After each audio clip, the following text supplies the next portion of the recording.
Chapter 353. Today is quite different from yesterday. Finally, the elderly man, with gray hair by his temples, took a sip of tea and sighed with a smile. In truth, this is already much better than my previous situation, and it's much better than many of the people here. For instance, he pointed out the window to the tramps huddled in a corner. Klein and Mike looked over and saw a group of cowering tramps lying on the ground in a filthy place that provided shelter from the wind. They were of all sexes and ages. It was possible for them to never wake up again in the coldness of late autumn. It was then that Klein noticed an old woman in her 60s standing by the street. Her dress was old and worn, but she was relatively neat, and her hair was neatly trimmed. The white-haired old lady had the usual tired look of a tramp, but she still persisted in not squeezing together with the group. Instead, she slowly walked by the roadside, occasionally gazing into the coffee shop numbly. She's also a pitiful person. The former tramp who had eaten the leftover black bread also noticed the old lady and sighed. She was said to have led quite a good life in the past. Her husband was a grain merchant and had a very spirited child, but unfortunately, he went bankrupt and her husband and child died not long after. She's different from us, really, and you can tell at a glance. Sigh, she won't be able to hold on much longer, unless she's lucky to be admitted into the workhouse every time. As he listened, Mike's expression changed from quiet to somber. He slowly let out a sigh and said, "I want to interview her. Can you invite her for me? She can eat and drink whatever she wants here." The man wasn't surprised by this request. He merely looked at Klein and Mike separately as if to say, "The both of you are indeed colleagues. Yes, I'm sure she would like that." He drank his tea, got up, and walked out of the greasy coffee shop. Not long after, the elderly woman in her old but tidy dress followed him in. Her pale face slightly lightened thanks to the warmth of the coffee shop. She continued to tremble, as if she wanted to release the coldness in her body, bit by bit, and absorb the relatively high temperature within the coffee shop. Even after she sat down on the chair, it still took her a full minute before she could truly warm up. "You can order whatever you want. This is the reward for accepting this interview," Klein spoke on Mike's behalf. After Mike nodded, the old lady modestly ordered toast, low-quality cream, and coffee. Then she smiled and said, "I heard that one cannot eat greasy food after not having eaten in a while." Very polite, very self-restrained, not like a tramp at all. Klein sighed silently. Before the food arrived, Mike asked casually, "Can you talk about how you became a tramp?" The old lady revealed a look of reminiscence and said with a bitter smile, "My husband was a grain merchant who mainly bought all kinds of grain from domestic farmers, but we rapidly went bankrupt ever since the Grain Act was repealed. He wasn't very young to begin with. After suffering that setback, his body quickly collapsed. Not long after, he passed away. My child, a brilliant young man, had been learning the ropes of doing business from his father. He couldn't suffer the blow, and he ended up jumping into the Tussock River on a moonless night. His first suicide didn't work. He was sent to the magistrate's court, and the police and judges were very impatient, feeling that he was wasting their time.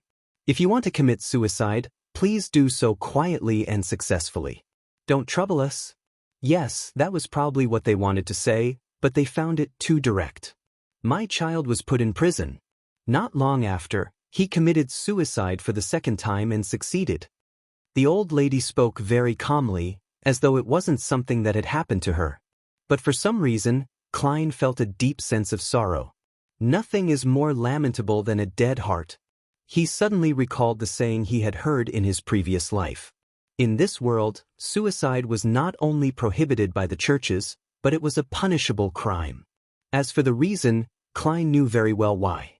First of all, many suicides were committed by jumping into a river, and without being discovered in time, there was a certain probability of them turning into a water ghost. Second, the suicider often had very abnormal emotions.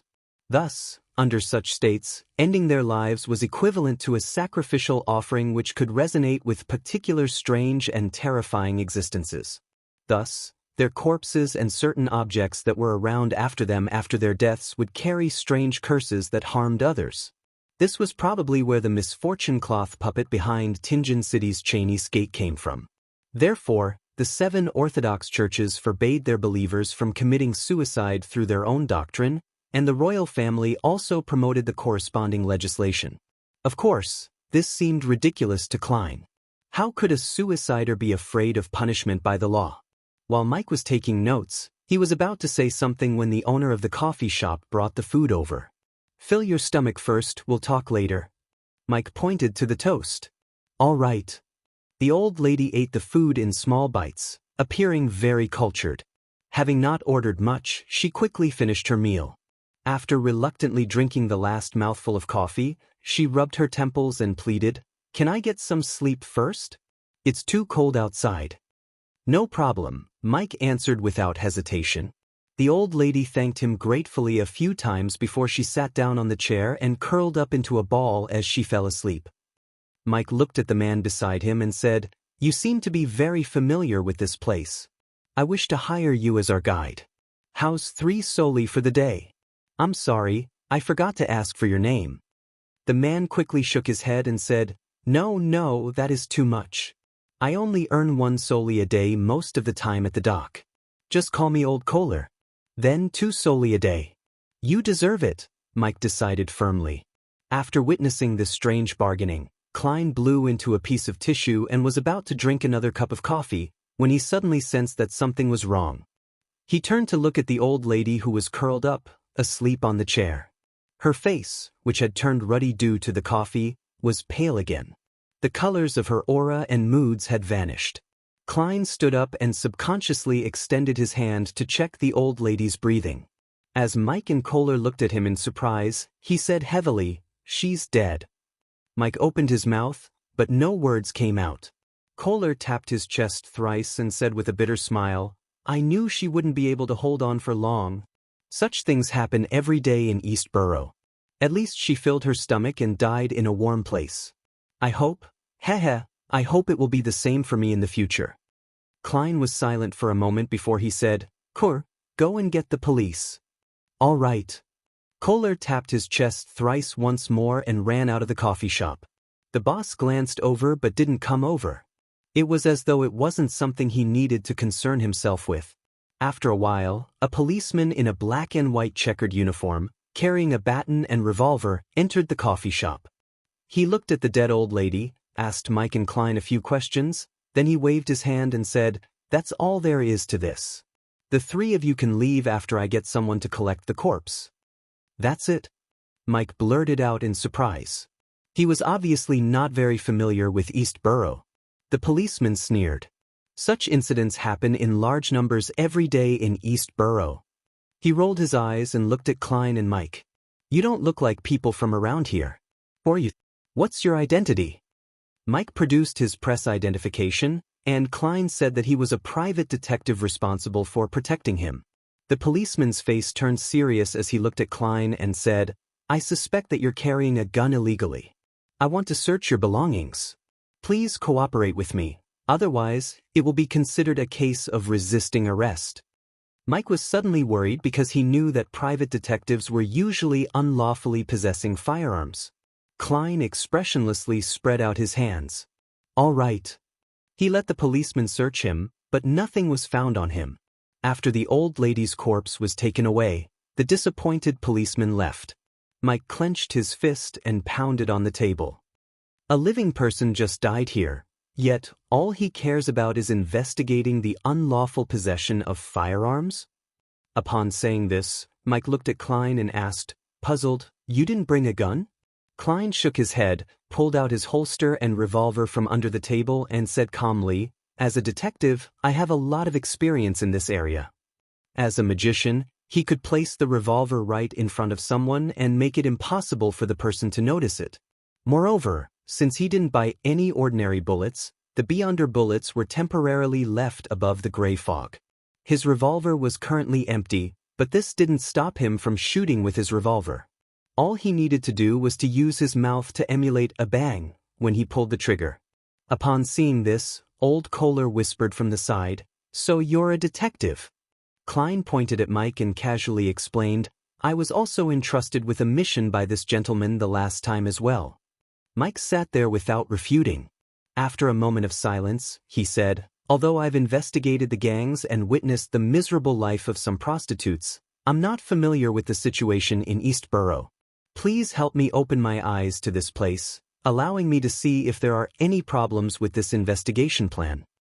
As he spoke, he took a few sheets of paper from the inside pocket of his clothes and spread them out on the coffee shop table. Klein glanced at him. "Interviews with East Borough residents of different ages?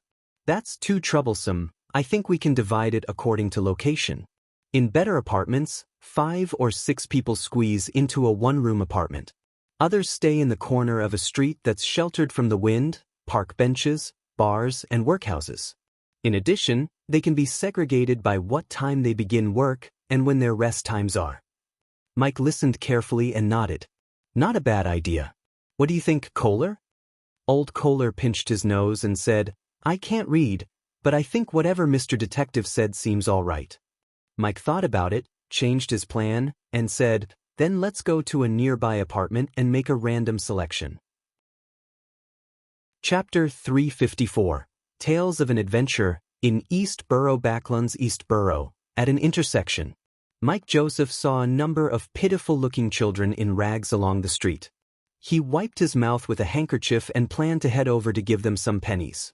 However, his action was stopped by the former tramp, Old Kohler. "They're thieves." "Thieves? What about their parents? Or are they controlled by the gangs?" As a senior journalist, Mike had never been to the East Borough, but he had heard of instances of a few gangs controlling street children to steal and beg. Parents? They either don't have parents, or their parents were once thieves or might still be thieves. "Of course, Mr. Reporter, you're right, many of them are under the control of gangs, and it's said that the gangs will teach them how to steal. For example, they will hang a gentleman's coat on a wall, put a handkerchief in the pocket, and hang a pocket watch on the outside, and through repeated practice, the children will attempt to steal the handkerchief without shaking the pocket watch. This is what I heard from others while at the workhouse when I was homeless." Old Kohler babbled on. "I remember the youngest thief ever caught on this street was only 6 years old. Sigh, 6 years old. He seemed to recall his child who was lost to a disease and couldn't help but take out a cigarette from his pocket. He couldn't bring himself to smoke it, so all he did was take a sniff. 6 years old." Mike was stunned by this number. Klein quietly listened and sighed. "This is East Borough." He looked around, composed himself, and said, "This place is closer to the jungle than to human society. Our interview has to be treated as an adventure. You have to learn how to avoid the territory of dangerous creatures, but you must also avoid those little things that don't seem to be too harmful to you. Well, I'm talking about mosquitoes in the jungle. Mike, if you expose the thickness of your wallet to those kids, then even if you protect it well and don't let them steal it, robbery is a destined outcome during the rest of the adventure. If you dare to resist, then perhaps there will be one more body floating in the Tussock River tomorrow morning." "Mr. Detective, you're absolutely right. There are so many people in East Borough. No one pays notice to the few missing people every day," Old Kohler agreed. Mike listened intently for a few seconds, and after a few seconds of silence, he suddenly said, 35 million. Huh. Because of his cold, Klein's throat was obviously a little hoarse. Mike stepped forward and said, "This is a preliminary estimate of the population count of East Borough. But I know that there's definitely more than that." "That many?" Old Kohler was startled. Although he had experienced the days and nights in East Borough and knew that there were a lot of residents here, he didn't expect there to be this many. This is several times the population of Tingen City.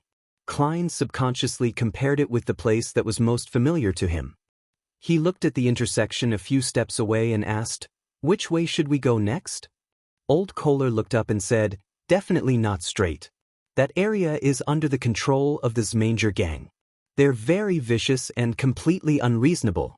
If they discover any reporters doing interviews, then they'll definitely beat us up." "The Zmanger gang? Isn't that the brainless gang that caused me to lose 10,000 pounds? He was some kind of executioner. I don't even remember his name. Fortunately, the 10,000 pounds was eventually exchanged for the Sears corresponding sequence 7, 6, and 5 potion formulas and the all-black eye, as well as the Intis ambassador's life. I wonder who ended up obtaining the manuscript of the third-generation difference engine. Klein instantly recalled what had happened early last month. Zmanger gang? The gang that is mainly composed of Highlanders? Mike asked thoughtfully. Mr. Reporter, have you heard of them? Old Kohler asked in surprise. Mike sneered. They're involved in a lot of cases, and they have some reputation outside Eastborough as well. It's said that one of the members was involved in a case of intis espionage. The person next to you was the person in question, the person who made the report, and also the victim. Klein silently added, if you gentlemen know about the Zmanger gang, then why doesn't the police arrest them? Old Kohler asked from his viewpoint, of someone at the bottom of society. Mike's expression suddenly turned a little awkward, and he coughed twice. We can only capture those who have committed crimes. There is no evidence for the rest, so we can't arrest them. Moreover, Eastborough is so broad, and there are so many people. It would be hard to find anyone who is bent on hiding. As he spoke, he sighed. It's easy to destroy one's Zmanger gang, but as long as a Highlander comes to Backland, and if they keep up their strong tradition of being combative while failing to find any other means of earning a living, it's only a matter of time before a new Zmanger gang appears. This is a complex social issue. Klein pointed to the left and right. Pick one. Old Kohler looked at the right side of the street. That's where the Proscrito gang is active. As long as we don't provoke the girls who do business on the streets or in the bars, they won't notice us. Heh. It's still morning, so there shouldn't be any problems. They're still sleeping. The word proscrito meant outlaw in the Lone language, so it could be said that the gang who gave itself such a name was pretty self-aware. Klein and Mike had no objection to this, and with the guide leading the way, they entered the district. The buildings here were relatively better. The streets were less squalid, and the air was filled with the smells of oyster soup, fried fish, ginger beer, and the smell of various food and beverages left behind by street vendors, as well as the fishy smell of fish-related products. While walking here, Klein felt an inexplicable sense of familiarity. It was as if he had returned to Tingen City, to Iron Cross Street, and to the street outside the apartment where he had originally lived in. The only difference was that Backland was closer to the sea and had more traffic. There was a lot more fish. This is a relatively good apartment in this area. Back when I loitered around here, I discovered that the gentlemen and ladies inside are all, quite clean. Old Kohler pointed to a pale yellow 3-story building. As they got closer, they noticed a sign hanging in front of the apartment. It had a picture of a pocket watch, a clock, and a screwdriver, with the words, watch repair. A watch craftsman lives here? Klein dug up a similar scene from the memory fragments of the original Klein. Back then, Benson, Melissa, and himself had gone to somewhere similar to repair the silver pocket watch which his father had left behind, but despite repairing it several times, it would quickly break. This continued until Melissa fiddled with it and ultimately fully repaired it. It became the most decent thing on Klein's person during that period of time. After Klein's death, the pocket watch, which had both monetary and sentimental value, was not buried with him. It should now belong to Benson, right? I wonder if he will think of me every time he takes out that pocket watch. Klein suddenly blinked and curled the corner of his lips. Probably. Mike wasn't sure. If anything went wrong with his pocket watch, it was usually sent to the original watch store he bought it from. The store would then send it to a repairman or to a craftsman who had partnered with them. As soon as they entered the apartment, they saw a middle-aged man with a messy beard. The gentleman had just come out of the bathroom and was about to return to his room. When he saw the 3 strangers come in, he hurriedly asked, "Do you want to repair something?" What a coincidence! We actually met the craftsman immediately. Klein was slightly puzzled. Mike took out his pocket watch, smiled, and said, "Yes, my pocket watch has recently not been keeping time well. Can you help me take a look?" He didn't reveal his identity and planned to interview him over some casual chit-chat. The middle-aged man immediately revealed a smile and led them into a 2-bedroom apartment which had its door half concealed. He pointed at a chair beside the table and said, "Please wait a moment. I'll go get my tools." "Your tools are not at home?" Mike asked in surprise. The watch craftsman shook his head and laughed. "How is that possible? A set of tools is very expensive. There's no way I can buy them on my own. The only way is to pool everyone's money together to buy 3 or 4 sets, and whoever has business will use them. So, we moved in together. Heh, it's more convenient this way. If we live too far away, we will have to spend extra time and pay for the public carriage to borrow the tools. As he spoke, he left the room and walked to the side. So it isn't a coincidence that we met a watch craftsman. Many of the residents here are of this profession. Klein was suddenly enlightened. Old Kohler looked around the room and enviously said, "Before I fell ill, I lived in such a place as well. My wife would help others sew clothes at home. And my two children, Mike sighed and lowered his voice. I thought watch craftsmen were rich. Me too, Klein covered his mouth. After a cordial exchange with several of the apartment's residents, Klein and the others once again embarked on their adventure. They had walked about 100 meters when they heard people quarreling along the street. The two women were using all sorts of obscenities against each other, allowing Klein to learn many words he had never heard before. The reason for their argument was that the one on the left accused the woman on the right for making the apartment they lived in dirty and noisy. The woman on the right was scolding the woman on the left, thinking that it had nothing to do with her. After all, no one asked her to recruit guests at night and sleep during the day. Is that a laundry maid? Mike asked, frowning slightly. Yes, I know her. She's a widow, helping people wash their clothes with her 2 daughters, Old Kohler answered certainly. Mike thought for a few seconds and said, Take me to their place. Old Kohler nodded and led the two of them around the argument before they entered the dilapidated apartment building that was obviously inferior to the one they had just seen. As soon as he arrived outside the laundry maid's room, Klein immediately felt the dampness. In the room hung dresses that were not dried yet. A 17 or 18-year-old girl was squatting in front of a large basin, scrubbing clothes that were covered in bubbles. A girl, that was younger than her, was holding a hot iron wrapped in wet linen cloth. She was carefully ironing the clothes that were done washing and drying. Her careful actions implied that she had been scalded by the steam several times. This was both their workplace and the place where they slept at night. Wet moisture permeated the room and seeped into their bodies. In addition, the stench of all kinds of smells was very distinct. Doesn't it feel terrible? Mike pinched his nose. Klein replied in a muffled voice, I've got a cold. There was no humor in his words. Mike released his fingers, walked into the room, and said to the two surprised girls, I'm a reporter. I would like to interview a laundry maid. The girl who was scrubbing the clothes shook her head numbly and said, We have a lot of things to do and cannot afford to waste time. Mike's request for an interview was rejected. He came out with a heavy expression and silently walked back across the street. After taking a look, he pursed his lips and said, Let's continue. City of Silver. After a thorough examination of Derek Berg, who had experienced hallucinations both visually and auditory, he was brought to the bottom of the spire. This place took in residents who showed signs of losing control, and various methods were used to save them. Walking in the gloomy and creepy corridor, he suddenly felt a strange chill. Help! A sharp, shrill voice suddenly sounded from a sealed room. Help! The voice came to a sudden halt, and then there was silence. Chapter 355. Outsider This. In the eerie silence, the first thought Derek Berg had when he came back to his senses was to rescue that person. However, the 2 guards that held him in the middle didn't show any reaction to it, as if everything that had just happened was just his imagination.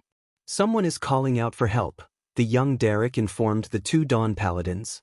On his left, a tall knight clad in silver armor calmly replied, Don't be fooled. That's just the normal behavior of those Beyonders who are on the verge of losing control. Is that so? Maybe he cried out for help because he just isn't willing to give up and lose control and become a monster. Derek thought sorrowfully. Following the change in his mood, the illusory, buzzing sound in his ears became more distinct. After silently taking a few steps forward, the Dawn Paladin from before pointed to a door on the left and said, You will be staying here for the time being. We will bring you your food and medicine on time. As he spoke, he took out an iron black bottle. This bottle was constructed from the remnants of the straw-like objects left over from the city of Silver's staple food, black-faced grass. Upon encountering a liquid, it would produce a thin film, thereby achieving a waterproof and sealing effect. Derek took the bottle and gulped it down, feeling a cool sensation slide down his esophagus and into his stomach. His entire being rapidly became quiet. The swaying scenes before his eyes stabilized, and the auditory hallucinations in his ears gradually weakened. At the sound of the iron door closing and locking, Derek entered his own room. The first thing he saw was a candle flickering with a faint yellow light, and then he made out a low bed, a chair, and a square table. Other than that, there was nothing else. However, the walls, including the door, were all engraved with complicated and mysterious symbols and labels. They seemed to form a complete seal. Derek's emotions were also suppressed by the medicine. He sat down on the bed without the slightest hint of curiosity before lying down. After an unknown period of time, he suddenly heard the sound of someone banging on his door. However, this didn't come from outside his room, but from his neighboring cell. Derek sat up and listened. He heard a sharp, high-pitched wail from the knocking. His hair stood on end as he abruptly stood up, taking an extremely defensive stance. At this moment, thumping sounds spread to the metal walls that were separated by two rooms, slowly smashing a protrusion. Derek was about to pray for holy light when the scene before his eyes suddenly lit up. It seemed as if the entire space around him had been moved to the outside world, just in time for the lightning to streak past. The sound of the wall being smashed beside him had vanished, and the bottom of the spire regained its silence. It wasn't an absolute silence. Rather, the sound of light footsteps echoed for a long distance. It only turned silent after the echoes continued on for a long time. Derek was wondering what had happened to the Beyonder in the neighboring cell when someone knocked on the metal wall on the other side. It was as if someone had bent their finger and was tapping lightly. "Who is it?" Derek asked, raising his voice in slight alarm. The knocking immediately stopped, and after a few seconds, a deep yet rather old voice was faintly transmitted. "So it turns out to be a young fellow. You are." Seeing that the other person could communicate rationally, Derek leaned against the wall and pressed his ear against the cold metal. The elderly voice chuckled and said, "The person next to you almost lost control several times. He ultimately couldn't be saved today." "He completely lost control?" Derek asked through the metal wall. "So he's become a monster now?" "No, not a monster, but a corpse. He was finished off by the items sealed in here." The elderly voice sighed. "I've been here for 42 years. Yes, those guards told me that they've seen too many similar incidents."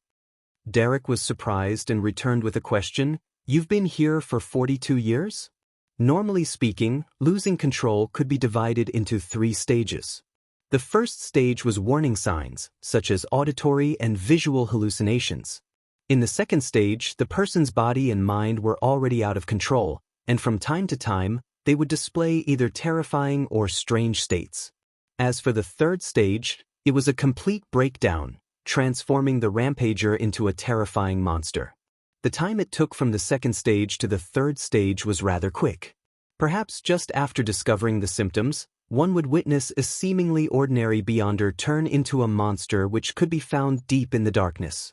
In other words, after a second stage Beyonder was sent to the bottom of the spire, they would either be treated with medicine, rituals, and other methods, slowly stabilizing themselves and allowing them to leave within 18 months. Otherwise, they would quickly lose control and be purged. It was impossible for anyone to be locked up for 42 years. As a first-stage Beyonder, they would only take between a few days to less than 20 days to eliminate all the symptoms and leave, fully treated. The elderly voice immediately chuckled and said, "That's right, I also didn't expect that I would stay here for 42 years. I don't have any signs of losing control, but they believe I'm rather dangerous and can turn into a monster at any time." Derek frowned slightly and asked curiously, "What happened 42 years ago?" At that time, neither of his parents had been born yet. The elderly voice was silent for a moment before saying, "I was once the captain of an exploration team. We found a destroyed city about half a month away from the City of Silver." "Heh, This was calculated based on our speed. That city was similar to our city of silver. It clearly has traces of it being ruled by giants, and it also believed in the Lord that created everything, the omnipotent and omniscient God. Unfortunately, they were destroyed countless years ago. Derek wasn't a stranger to such matters. He immediately guessed, because you encountered some strange incidents there, you were determined to be at risk of losing control? More or less. The elderly voice chuckled. After we explored the core area, we discovered that the city was attempting to change faiths. They created deities that they imagined would save them. However, it was useless. Even the statues of those deities were destroyed and spilled all across the land. At this point, his tone suddenly became heavy. However, we met a person there. This is the first time in the past 2,000 years that our City of Silver had met someone who didn't belong to our city.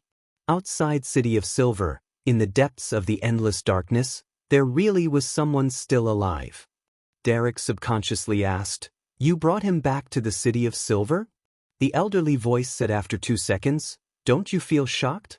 The reason why our City of Silver works so hard to explore the surroundings is to find humans like us. We finally found them 42 years ago. This is indeed rather shocking news, but I often see Miss Justice, Mr. Hanged Man, and the others. I often hear of the Lone Kingdom and the 7 Orthodox gods. Isn't it very obvious that there are people outside the City of Silver, with cities and countries?" Derek scratched his head, and without much experience, he pretended to be shocked. I didn't notice this point. This is truly unbelievable. Other than the residents of the City of Silver, there are actually other people. The elderly voice remained silent for a while before saying, "Has the City of Silver's education become so terrible?" Without waiting for Derek to speak, he sighed and said to himself, "We very warily invited that person to the City of Silver as a guest." After some consideration, he agreed. We monitored and escorted him along the way back, but when we had almost arrived at the City of Silver, he suddenly disappeared.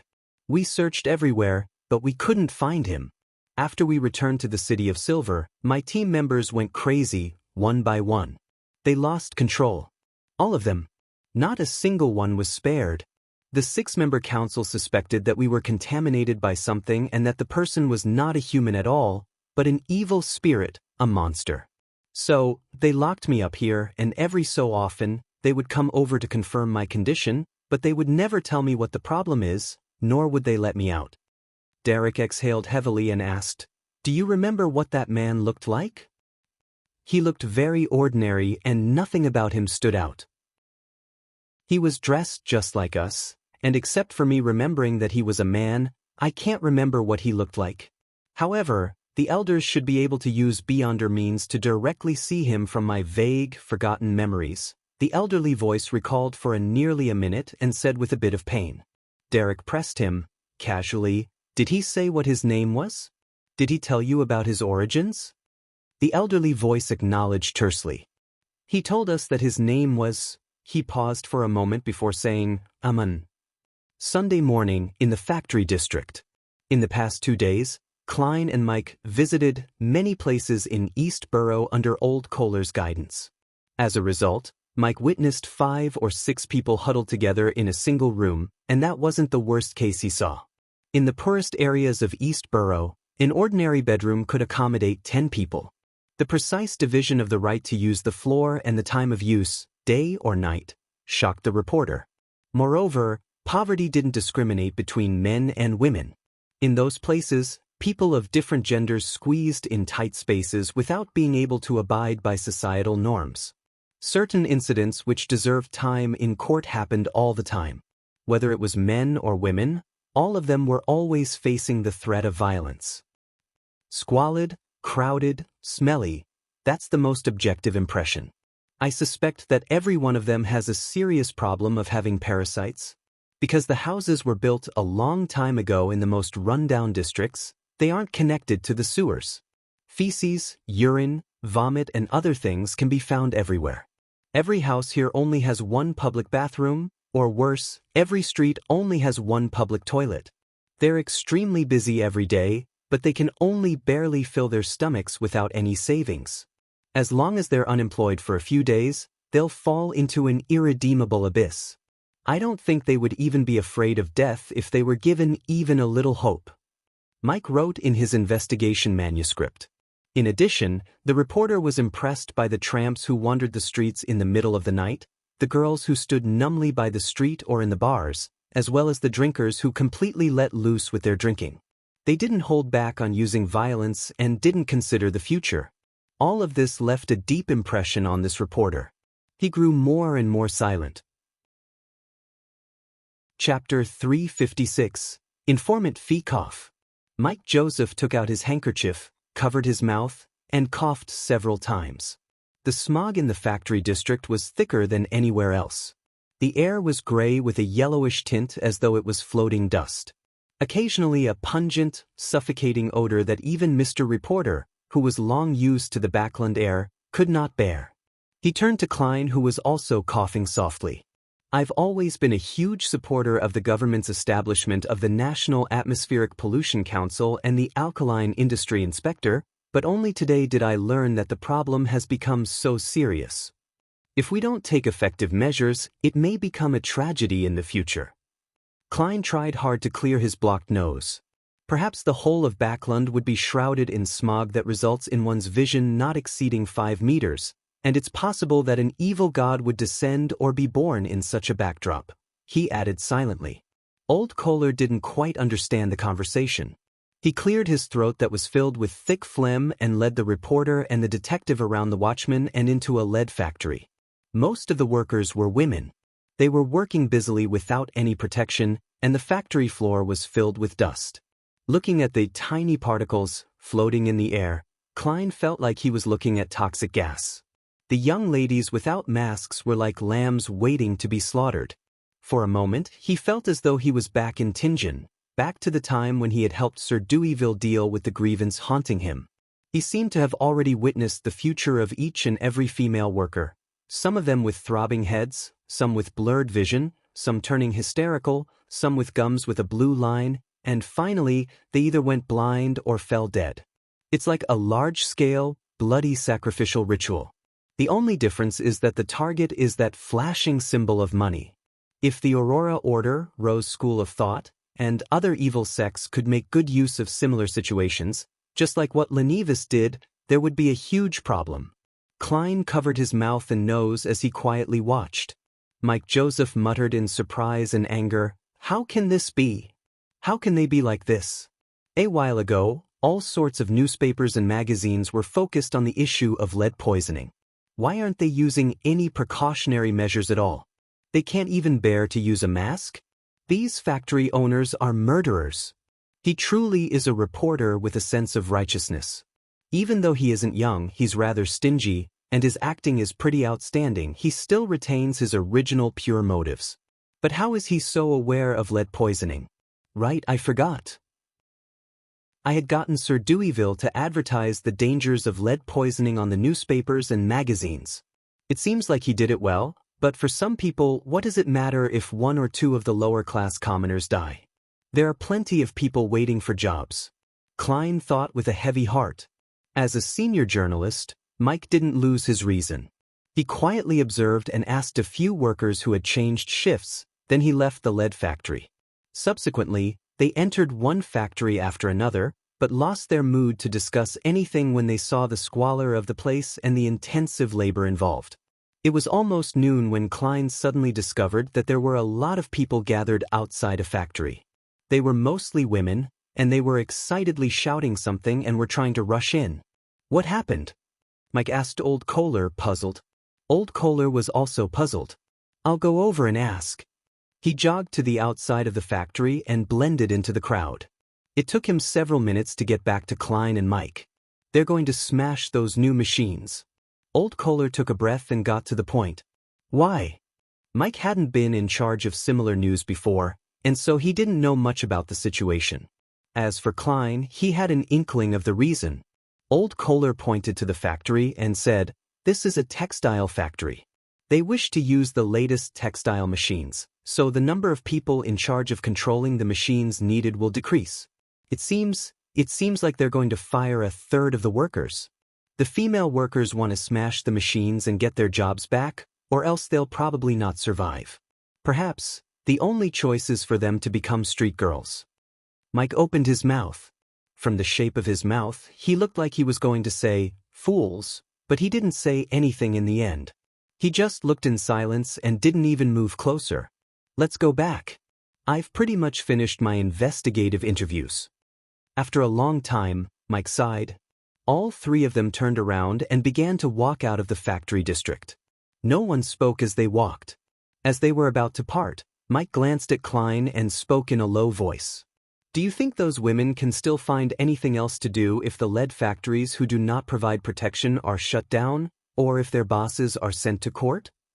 Klein gave it some serious thought and said, "If it's just a few factories, there won't be much of a problem, but some female workers might suffer from the hunger and cold while looking for other jobs, and they would gradually lose their strength because they don't have any savings. It would be a disaster if too many factories are shut down in a short period of time, not to mention the people who lose their jobs after the new textile machines are used." The Backlund factory district alone might have thousands or even tens of thousands of unemployed workers who have no food or clothing, roaming the streets like zombies. They might lower the conditions of their pay in order to snatch the jobs of others. Who knows how many people in East Borough will lead an even more difficult life or die as a result. It would be a hell-like scene, and even if this world doesn't have Beyonder powers, it would still bring about a huge disaster. And now, the various evil gods are lurking in the darkness, waiting. Klein swallowed all the words in his mind. Mike fell silent again, and after paying £10 and 6 soldi, he left the smoke-emitting factory district in a carriage. Klein looked at the carriage ride into the distance but didn't say anything. Back when he was a Nighthawk, he had known and come into contact with the lives of the poor, but the impression left on him wasn't as deep this time. A multidimensional observation revealed a human abyss in front of his eyes. East Borough is truly filled with hidden dangers and Tinder-like threats. If one isn't careful, it can be ignited by a cult. Klein pondered for a few seconds and said, "Kohler, I'd like to ask you to help me keep an eye on the situation in East Borough." "Oh, only when you're not bogged down by work. I'll pay you, giving you the money to build a relationship with the other workers. Every week, we will set a time to meet at the coffee shop from before." Old Kohler's eyes lit up. "No problem." He made no mention of the price, and he fully trusted the good detective. Klein weighed his options and said, "Every time we meet, I'll give you 15 soldi as funds and compensation. If you provide me with information that I'm satisfied with, there will also be an additional 5 soldi as payment." £1? Old Kohler blurted out in shock. In his warmest and happiest days, he was paid only 21 soldi a week, or £1 1 soldi. "Yes." Klein nodded. "You have to pay attention to your words and actions. Don't be in a hurry to gather information. Maintain a state of speaking less and listening more. Otherwise, you'll be in danger. Informant fees such as these can theoretically be reimbursed, but I'm now a self-sponsored 50p party." Klein sighed as he gave a self-deprecating laugh. Empress Borough, in Miss Audrey's study within Count Hall's luxurious villa. The blonde was listening to Miss Escalante, her psychology teacher, as she occasionally stroked Susie, the big dog who was sitting beside her. With dark hair that went all the way down to her waist, Escalante Ocelica noticed that the dog also seemed to be listening intently. She couldn't help but smile and pause for 2 seconds. Following that, she continued with her introduction. There are currently no completely orthodox theories in the field of psychology. There are several schools of thought, such as psychoanalysis, personality analysis, and behavioral psychology. Of course, research on the mind is not only performed by psychologists and psychiatrists. Many professionals in the field of mysticism are also doing similar work. Among them, the most famous one is, sorry, I've deviated from the curriculum. Let's return to the topic just now and talk about psychoanalysis. Audrey could clearly notice Escalante's intention to guide the topic. Therefore, she feigned ignorance and asked curiously, "Teacher, I'd like to know more about the research situation for the mind in the field of mysticism. As you know, I'm very interested in that." Escalante pursed her lips, frowned, and said in embarrassment, But there are vows of secrecy. I mean, these theories and research are part of the secrets of the mysticism circles. They're privy to those on the inside. Is that so? Then can I join? Audrey asked expectantly. They aren't involved in anything evil, right? Huh, how is that possible? It's just a seminar organized by enthusiasts. Escalante diverted the topic after mentioning it. Let's talk about this later. Let's continue with the lesson first. I've got to know where to draw the line. I'll do it one step at a time. If this is the general trait of the members of the Psychology Alchemists, then I don't have to worry too much about it being filled with lunatics and perverts like Mr. A. Audrey deliberately put on an expression of reluctance when skipping the subject, but she still politely listened to the theoretical foundations of psychoanalysis. When the class was over, and after sending Escalante off, she returned to the study, carefully closed the heavy wooden door, and said to the huge golden retriever, "Susie, what do you think of her?" "She's not sincere," Susie answered flatly. Then she tilted her head and said, "However, what she said is very interesting. I think it's even more interesting than meat and biscuits." "Susie, do you wish to be a psychiatrist in the future? Specializing in the treatment of mental illness in animals? For example, that horse which is suspected to suffer from depression at the Glaints." Audrey suddenly fell into deep thought, wondering if she should prepare a special white coat and gold-rimmed glasses for Susie to look a little more professional. Chapter 357. Happenings at the banquet. When he got back to Minsk Street from the factory district, Klein had a simple lunch and took a nap. He didn't wake up until the evening when the sky had darkened. But even so, he still felt exhausted, exhaustion that stemmed from the depths of his heart. After quite some time of being lost in thought, Klein went down to the first floor and lit the gas lamp. He prepared to sit on the sofa and read the day's newspapers, but when he glanced around he saw an invitation letter on the coffee table. He was stunned for a moment before realizing that it was an invitation letter which Mrs. Stellan Sammer had sent her maidservant to deliver a few days ago. "I almost forgot about this. The disguised matchmaking banquet?" Klein put down the invitation letter and walked to the bathroom on the first floor. He used cold water to wash his face, sprucing himself up to look much more energetic. Compared to when he first arrived at Backlund, there was a much thicker black stubble around his lips and under his chin.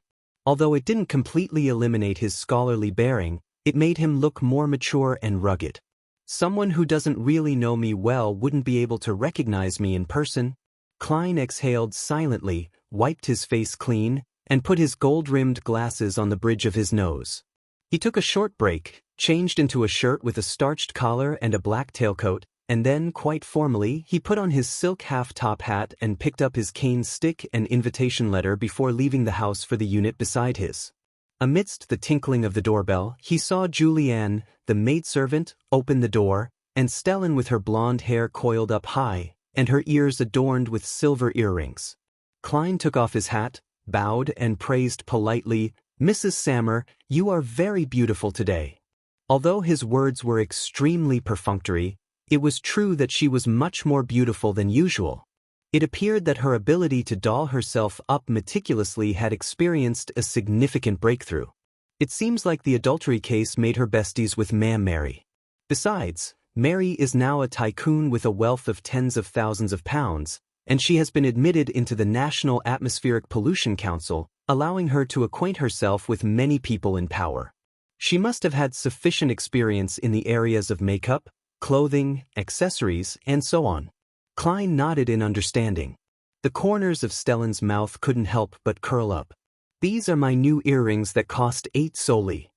Lady, you haven't changed in the slightest." Klein smiled and handed his hat, cane, and coat to the maidservant. The fireplace and the pipes in the room brought the warmth of early summer. Many women and young ladies were not dressed that conservatively. Some of their fair arms were exposed, while others bared their creamy chests. "Luke is talking business with some friends. Let me apologize on his behalf." Stellan played her role as the female host to its fullest. "Have your meal first. I'll introduce you to a few well-educated ladies later." "Actually, there's no need for that. Just let me eat in peace." Klein smiled. I can already smell the fragrance of the food. Since there were quite a lot of guests, with over 20 of them, the dinner was in the form of a buffet. Klein took a plate and walked around, and he found that the food was a lot more varied than before. Cold trout, chicken pie, mutton stew with peas, salted breast, curry, roast beef, turkey, beef tongue pastry, ham, salad, and cream cake. The alcohol provided was still champagne and red wine. This suited a carnivore's palate very well. Klein, with his large plate, didn't make conversation with anyone. He hid in a corner and slowly savored the food. It's not as good as the chefs at the Quelag Club.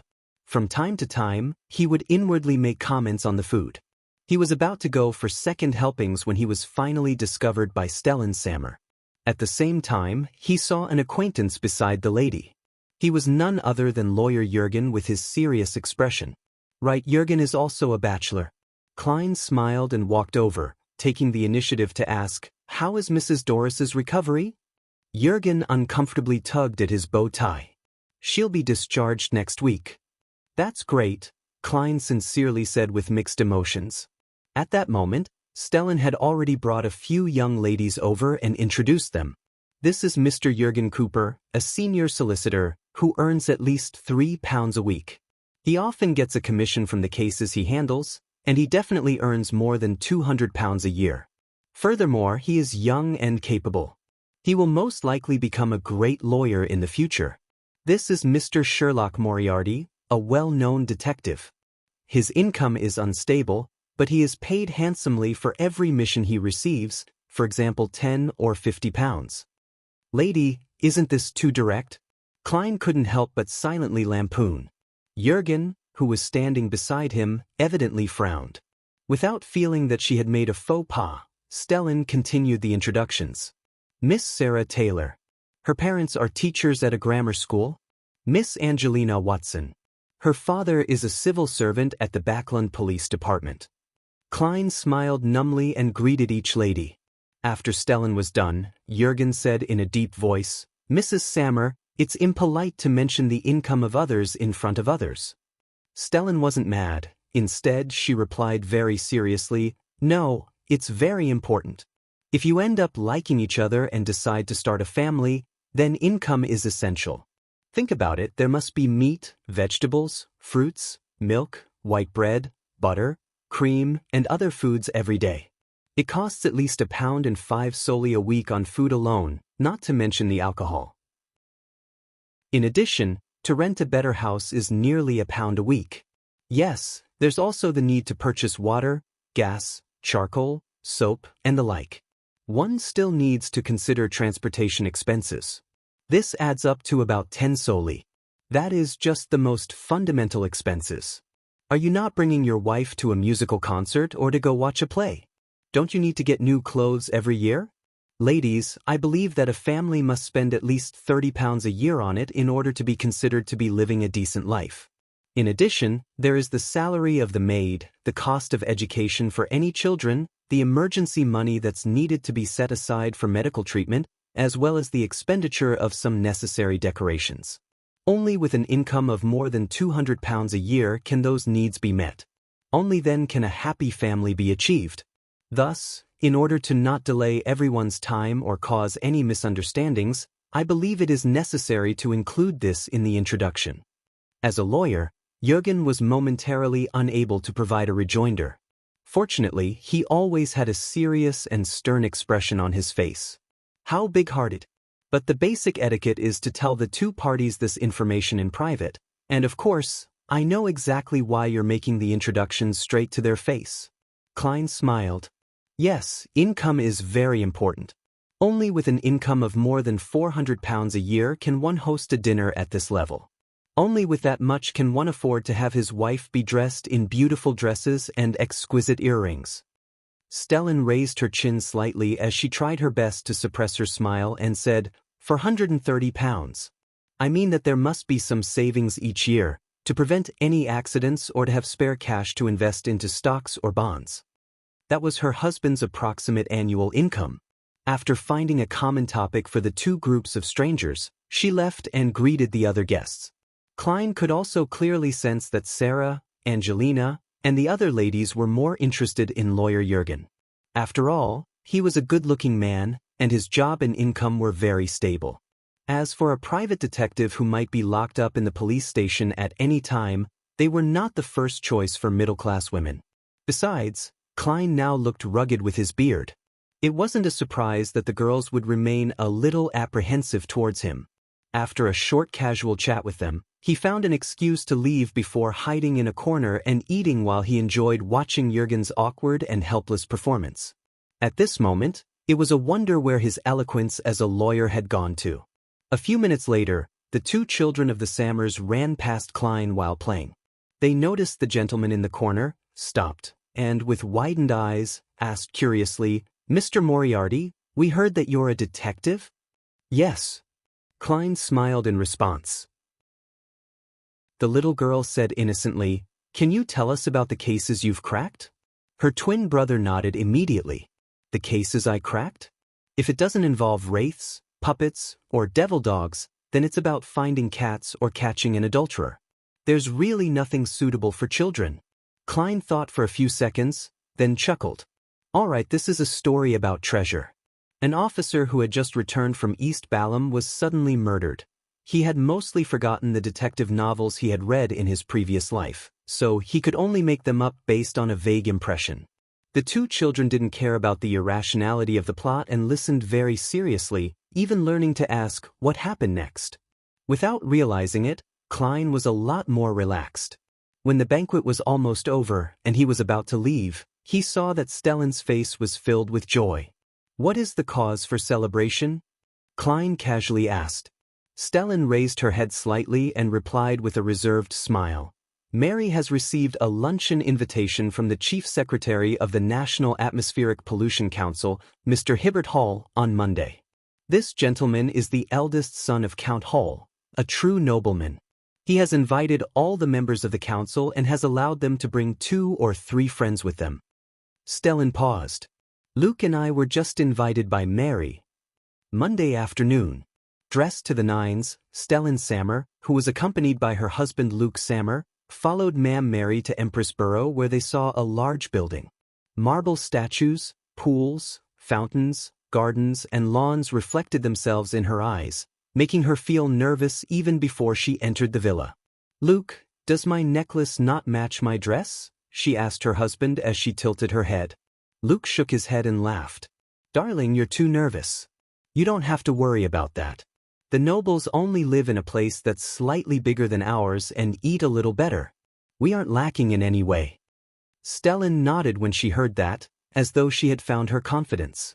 Entering the villa, they saw the gorgeous crystal chandelier, the hall which could accommodate many dancers, and the plates of delicious food. Foie gras, pan-fried dragon-bone fish, baked lobster, Ormer grape wine, misty champagne. It's exactly the same as the magazine's description. Stellan looked at the food with curiosity, thinking that she could have such a meal on a holiday or during New Year's if they scrimped a little. Except for the Ormer wine and the misty champagne, she finally added in her mind. At this moment, her gaze suddenly straightened as she saw a young girl wearing a beige palace dress walking over. The girl had blonde hair and green eyes, and she was abnormally beautiful. She wore a pair of white silk gloves with a pair of small beautiful emerald earrings. She exuded pureness and elegance. "She's just like an angel." Even though she had always been proud of her appearance, Stellan couldn't help but exclaim in admiration, and she felt an inexplicable sense of inferiority at that moment. "Hello," she clumsily greeted with the etiquette she had just learned. "Hello," the girl returned the greeting gracefully. After they had passed each other, Stellan accompanied her husband and Mary to meet the distinguished guests and the noble Mr. Hibbert Hall. After a while, she walked to the balcony by herself, intending to ease her mood. However, she unexpectedly saw the angelic girl from before. She was looking out over the landscape. A large golden retriever obediently sat beside her rose ribbon-rimmed shoes. "It's so cute." Stellan made an attempt to make conversation. The young girl replied with a faint smile, "Let me thank you on Susie's behalf for your praise." As she looked at the duo, Stellan suddenly felt that she should own a similar pet for herself. This was the only way to showcase the Sammer's dignity. She asked in a measured tone, "I heard that the nobles rear a lot of hunting hounds. Is this one of them?" "Yes." The girl whose emerald green eyes looked more enchanting than her earrings' gems lightly nodded. "May I know how much money is needed to buy one?" Stellan asked with a smile. The pure and elegant girl looked down at the huge golden retriever and, without minding the question, answered with a slight smile, £450. Chapter 358. The sons worry on a luxurious carriage on their way leaving Count Hall's villa.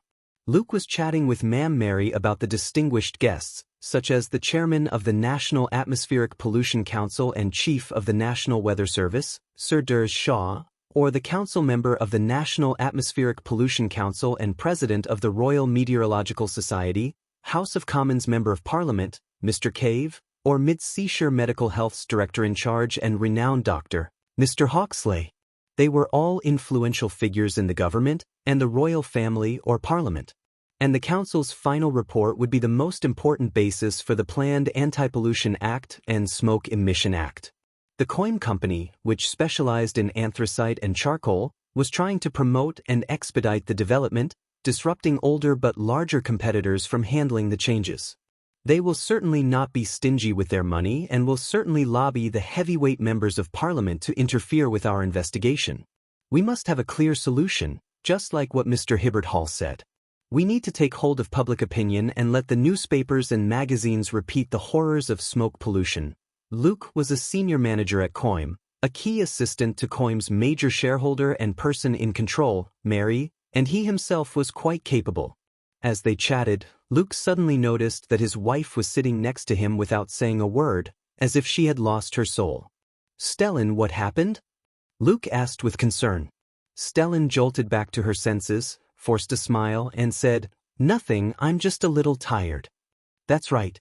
You must be extremely tense seeing so many important figures. Now you can finally relax. Exhaustion is a very normal thing. Actually, it's the same for me." Luke smiled. Stellan didn't respond. Instead, she looked out the window towards the park with a lake. Her ears were still ringing with the casual words of the young noble girl from before. £450. A trained hound is priced between £450 and £700. City of Silver, at the bottom of the spire. Derek Berg was locked in a small room, eating food and taking his medicine regularly. As a result, his mental state rapidly improved as his visual and auditory hallucinations were no longer present. "I'll be able to leave in a day or two. It's really hard to stay locked up in such an environment for long periods of time. The former captain of the exploration team in the next cell has been locked up for 42 years, yet he's still very lucid and rational. If it were me, I definitely would have gone crazy. However, the explorations and strange monsters that he spoke of are rather attractive and even terrifying." Derek sat on the edge of the bed, looking at the candle that had burned to the end. Before the keepers delivered his next round of food and medicine, he would be placed in true darkness. At that moment, he saw a gray fog spread out as the deep voice of the fool sounded. "Prepare for the gathering." Such a change was fleeting. Derek focused his attention and subconsciously counted his heartbeats. However, he soon realized that this wasn't necessary because his current state was one of solitude, and he didn't need to avoid others. Derek, who was no longer counting his heartbeats, quickly thought of a question. Would Mr. Fool's subsequent actions of pulling me above the gray fog be discovered and detected when I'm within the confines of the seal of the mystical object at the bottom of the spire? These were two mystical items that had prevented the complete destruction of the City of Silver in the face of several calamities. In his nervousness and uneasiness, Derek, who had been unable to come to a decision, saw endless dark red lights gushing out of the void and engulf him. The small, enclosed room turned completely silent. Even the sound of his breathing had become extremely weak. Suddenly, the metal wall between Derek and the former exploration team's captain produced a tapping sound. This was the signal the two of them used if they wished to talk to each other. The other person bent his finger and knocked again. After that, what should have been a third tap, that followed in succession, didn't happen. After a long while, the tapping sound hesitantly rang out again. Following that, both rooms fell into silence, and not a single sound could be heard. After finishing her luncheon, Audrey practiced on the piano before returning to her bedroom while keeping track of the time. As she passed her father's study, she saw that the door was ajar, and a thick stack of papers lay on the table. Those weren't there before. Curious, Audrey slowed down and winked at Susie. As a spectator, Susie often needed only a small hint to understand what her mistress wanted her to do. Of course, she would also occasionally pretend that she didn't understand, only wishing to lie still. Susie, who had received the signal, trotted silently into the study, then stretched out her front paws, placed them on the edge of the table, and stood upright. She quickly glanced at the front page of the stack of documents, returned to Audrey's side, and said in a low voice, "Survey of living conditions at all levels in East Borough, the dock area, and the factory district." "Audrey, what do those words mean?" "Survey of living conditions at all levels in East Borough, the dock area, and the factory district? Why did Dad suddenly commission this survey? I don't remember ever mentioning anything about this to him." Audrey was confused and didn't bother to answer Susie's question. She looked around, and seeing that the servants were at their stations and not paying particular attention to her, she raised her head slightly and calmly turned to enter Count Hall's study. At the desk, Audrey looked down at the report and saw that the title was exactly as Susie had described it. It's document typed by a typewriter. The investigator is a reporter named Mike Joseph. There's the goddess's sacred emblem at the bottom. Was this commissioned by the Church of the Goddess? But why is Father given a copy? Oh, Father is a believer of the goddess, and the church wants him to provide some support on this matter? That's a good thing. Audrey made a preliminary judgment. She had originally thought of hiring others to do a similar investigation, but she felt that this was not in accordance with her intention of guiding others behind the scenes. It was very easy to be noticed and no longer be ignored by the other nobles. Therefore, she had been hesitant. Audrey reached for the file and flipped through it. She found that Mike Joseph wasn't the only one reporting on East Borough, the dock area, and the factory district. There were also quite a few people who had made their own field investigations from different angles. Some of them even mentioned the proliferation of cults and how some Beyonders were colluding with the gangs. Audrey looked at the clock in the study and saw that it was almost 3. She quickly gave up on reading the report carefully and returned the document to its original state. Before she left, she picked up a book and used it as a disguise for her purpose of entry. At 3 o'clock sharp, while the chiming of the hanging clock was still reverberating through the air, Audrey had already appeared inside the majestic palace via the dark red, illusory light and found herself beside the ancient long table. She smiled, stood up, and bowed in the direction of the seat of honor. "Good afternoon, Mr. Fool." Having received a light nod in response, she then respectively greeted the hanged man, the world, and company. She keenly noticed that the son seemed to be a little uneasy. "What are you worried about?" Audrey asked. This spared Klein's need to speak, having also noticed that little son didn't seem right. Entering this mysterious space ahead of time, he tidied the items on the table, tossing them into a corner along with Azek's copper whistle, the biological poison bottle, Numinous Episcopat's copper whistle, and other things. He had then covered them with a thick fog. Presently, there was only the Dark Emperor card on the table before him. This was an item that matched the identity of the fool. Derek didn't hide anything and immediately recounted his successful malingering and how he was sent to the bottom of the spire to be isolated for treatment. Finally, he asked, "Honorable Mr. Fool, will that mystical item detect my participation in the Tarot Club?" "How would I know? I don't even know what it is. However, there are currently no strange or powerful forces attempting to invade. Even the eternal blazing sun and the true creator couldn't find this place." Klein tapped his finger on the edge of the long bronze table and replied in a relaxed manner, "Generally speaking, it wouldn't make any discoveries. But some mystical items possess special effects." Seeing that Mr. Fool had given an affirmative answer, Derek was immediately relieved. He tersely gave acknowledgement and said, "I'm not sure of its special effects either. It's one of the City of Silver's top secrets. At this point, he suddenly thought of what the former captain of the exploration team had told him. He blurted out a question. Have any of you heard of a person named Amon? Amon? After a moment's thought, Klein remembered the source of the familiarity. But he didn't answer in a hurry.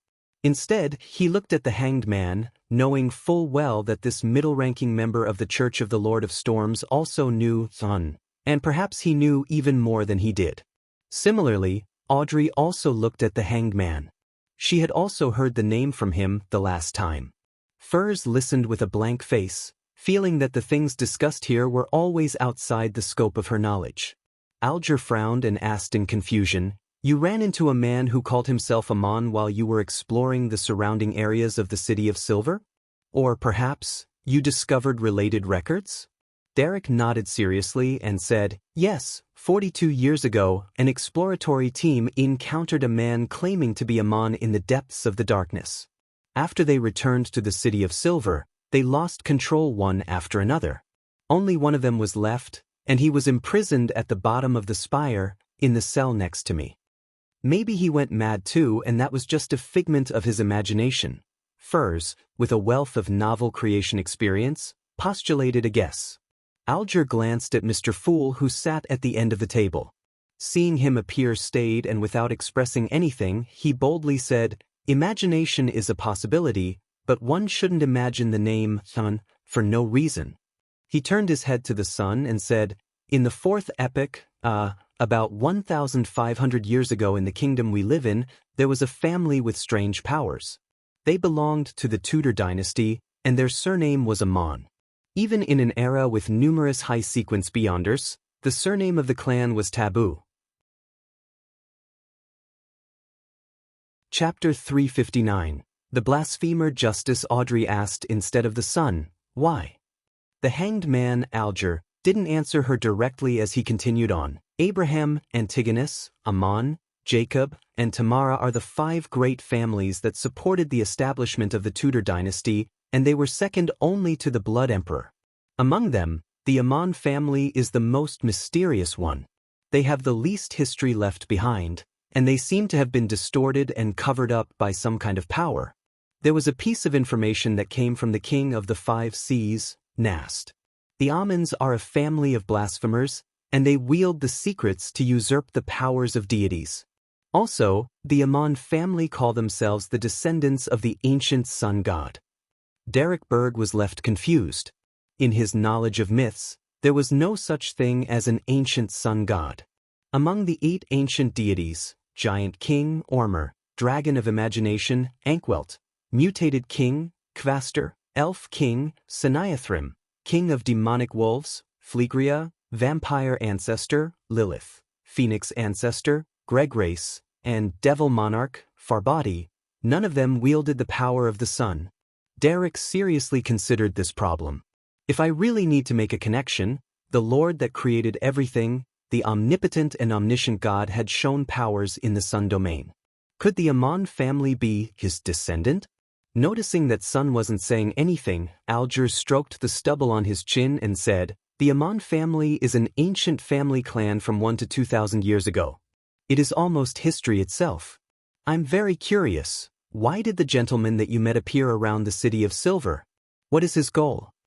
"That's right. How could the Amon family, which exists in the world of Mr. Hanged Man, Miss Justice, and company, appear around our City of Silver?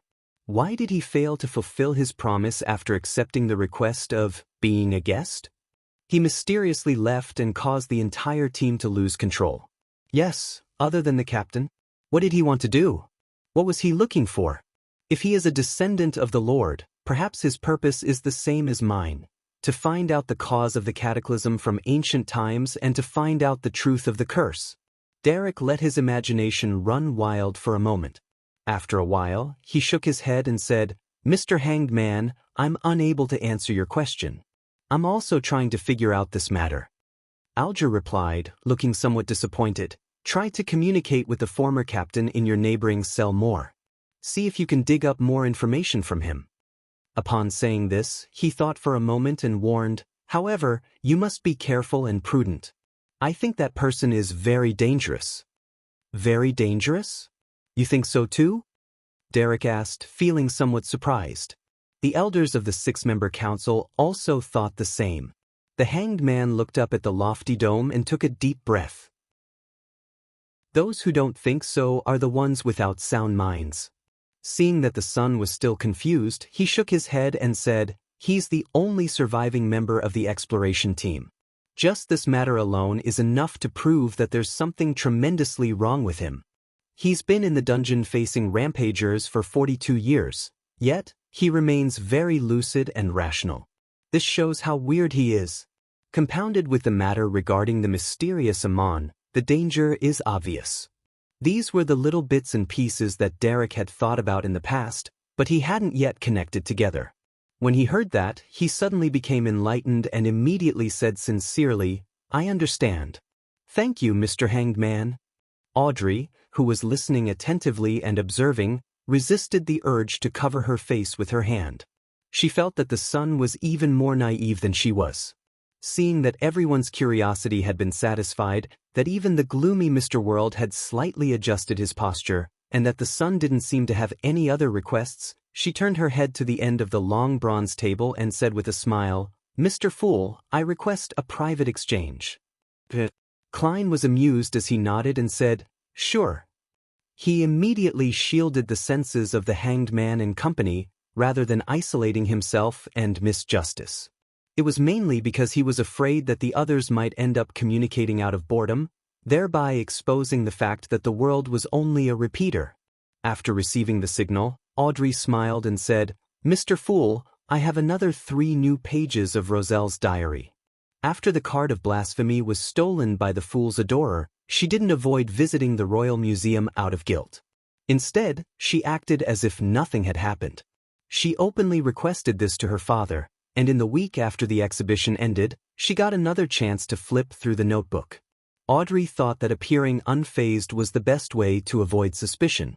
If she maintained the constant act of feeling guilty and did not do what was logical, even if the Church of the God of Steam didn't suspect her previously, they would subsequently feel that there was a problem. According to her own experience, she believed that the very first few pages of a diary would reveal a lot of information, so she mainly memorized the first 3 pages. Without waiting for the fool to speak, she quickly added, "I understand that this isn't a matter that requires a private exchange, but I wish to keep this from Miss Magician for a week or 2. That way, even if she knows that you need Roselle's diary in the future, she wouldn't suspect that I'm Justice."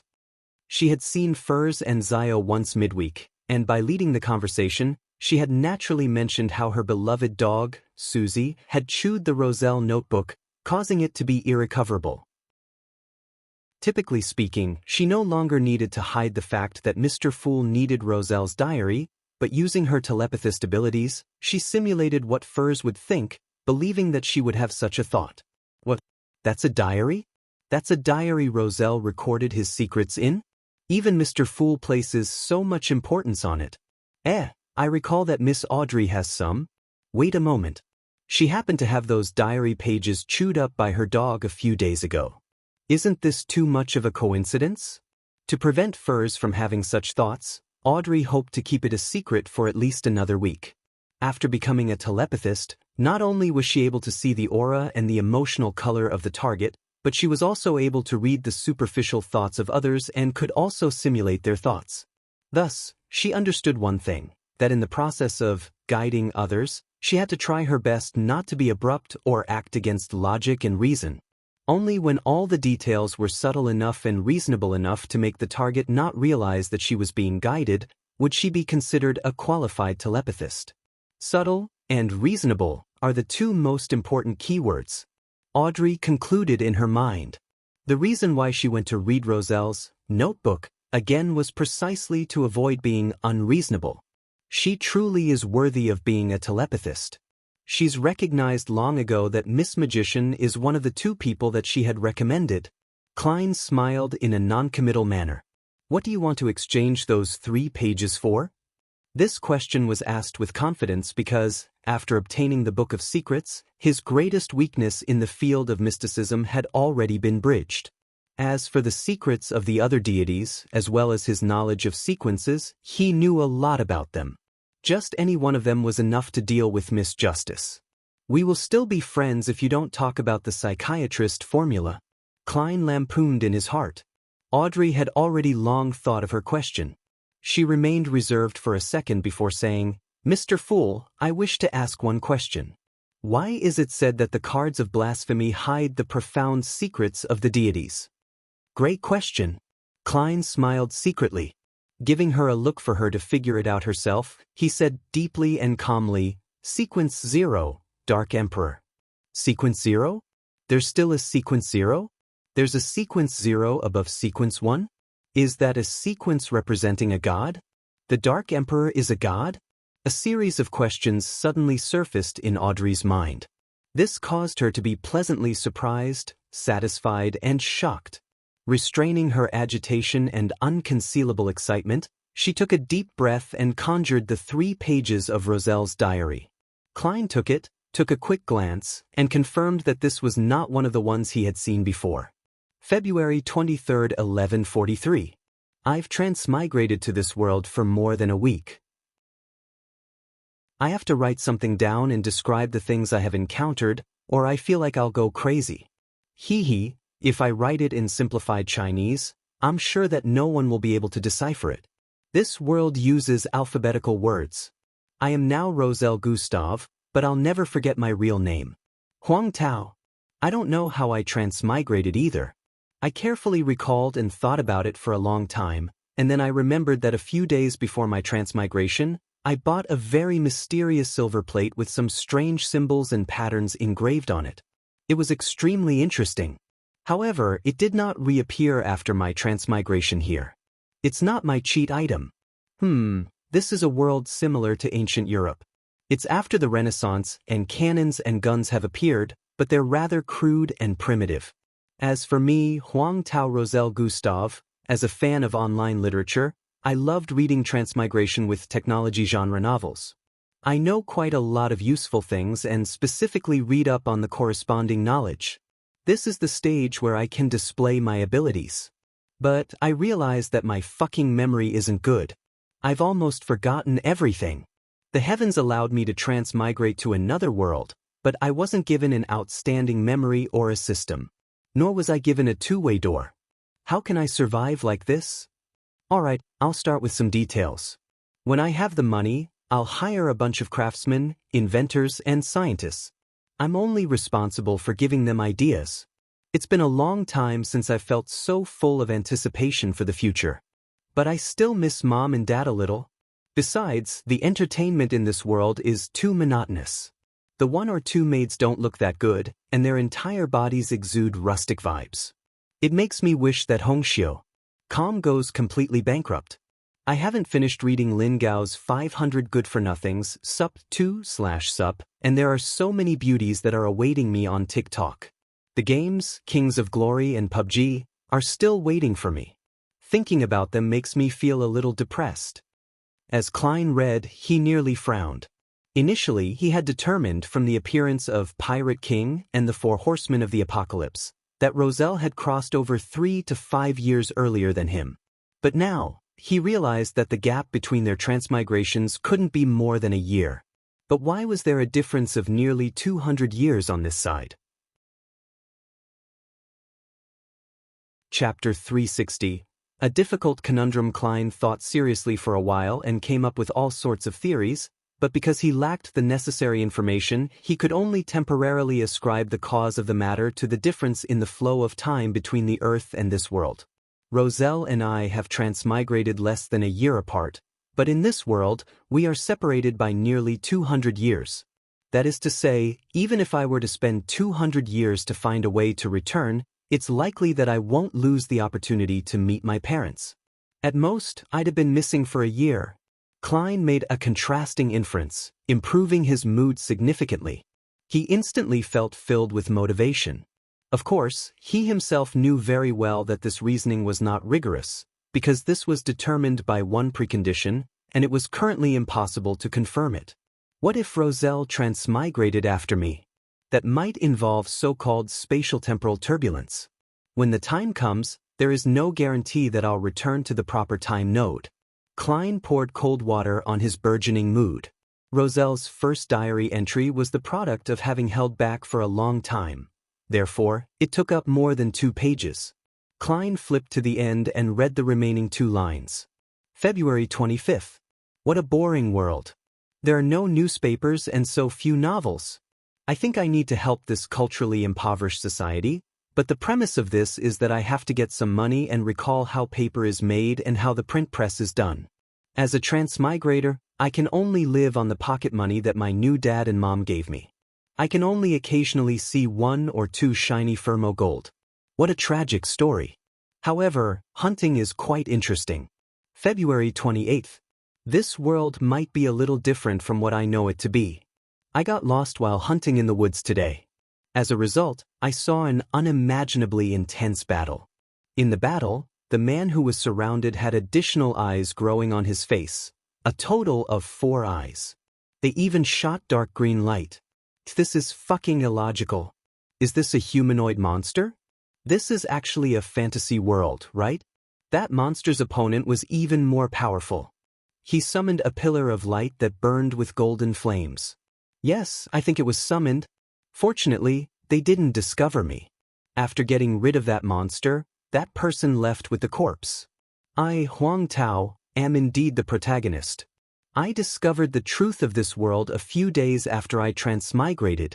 Perhaps they can recognize the mysterious symbols and patterns on the silver token. Of course, I won't ask. I want to become like them and crack it myself. There's another key reason as to why I said this. I can't even fucking remember what the pattern looks like. I can only vaguely remember it. Indeed the protagonist? Emperor, did you pour all of your 8th grader syndrome soul into your diary? Klein couldn't help but lampoon. He was very interested in the silver plate, which might have been the cause for Roselle's transmigration, and he was eager to find out what the symbols and patterns on it looked like. If he could really decipher it by relying on the mysticism knowledge of this world, then transmigration might not have just been a coincidence. Klein put down the diary pages, wrapped his fingers on the table, and lifted the screen that isolated the hanged man and the magician. Go ahead and trade freely. Klein leaned back in his chair and smiled. Furs took a deep breath and said, I would like to purchase the stomach pouch of a spirit eater and 20 milliliters of blood from a deep-sea marlin. It will be paid for in gold pounds. I still have 430 pounds. I can afford one, she silently encouraged herself. As for where the rest of the money would come from, she had no idea. This is one of the main reasons that prevent many Beyonders from advancing. People cannot really attempt to spend beyond their means. If it wasn't for me having to become a trick master to completely be rid of the influence of the full moon's ravings, I wouldn't even consider advancement once I gained rich Beyonder means. I wouldn't even make contact with this circle. I'll write books, save up money, drink tea, and stroll the streets with Zio. Once she's finished with that task, we can travel to different parts of the northern and southern continent. We don't have to be afraid of danger or accidents, and we can enjoy life. Furz's thoughts suddenly began to wander. Just when she thought that no one would respond, Alger said in a low voice, I saw the deep-sea marlin's blood at the recent gathering of the great pirates, but unfortunately, you've already missed it. You should have said so earlier. No, I'm mistaken. You hadn't joined the Tarot Club back then. Then what's the point of saying this? Showing off your experience? Furs curled her lips secretly but said in all seriousness, Mr. Hanged Man, please keep an eye out for me. I can accept a price between 300 and 400 pounds. Alger sneered. The sea is even vaster than the land. Pirates might not even meet each other in half a year. Even on the islands that they dispose of their loot, Beyonder ingredients are seldom gathered. Only big cities like Backlund, Trier, St. Millum, and Fainapotter can have many ingredients gathered together. From your accent, you should be a Backlund citizen, or someone who has been living in Backlund for many years. You mean that I still need to rely on myself? Furs almost looked up at the high dome.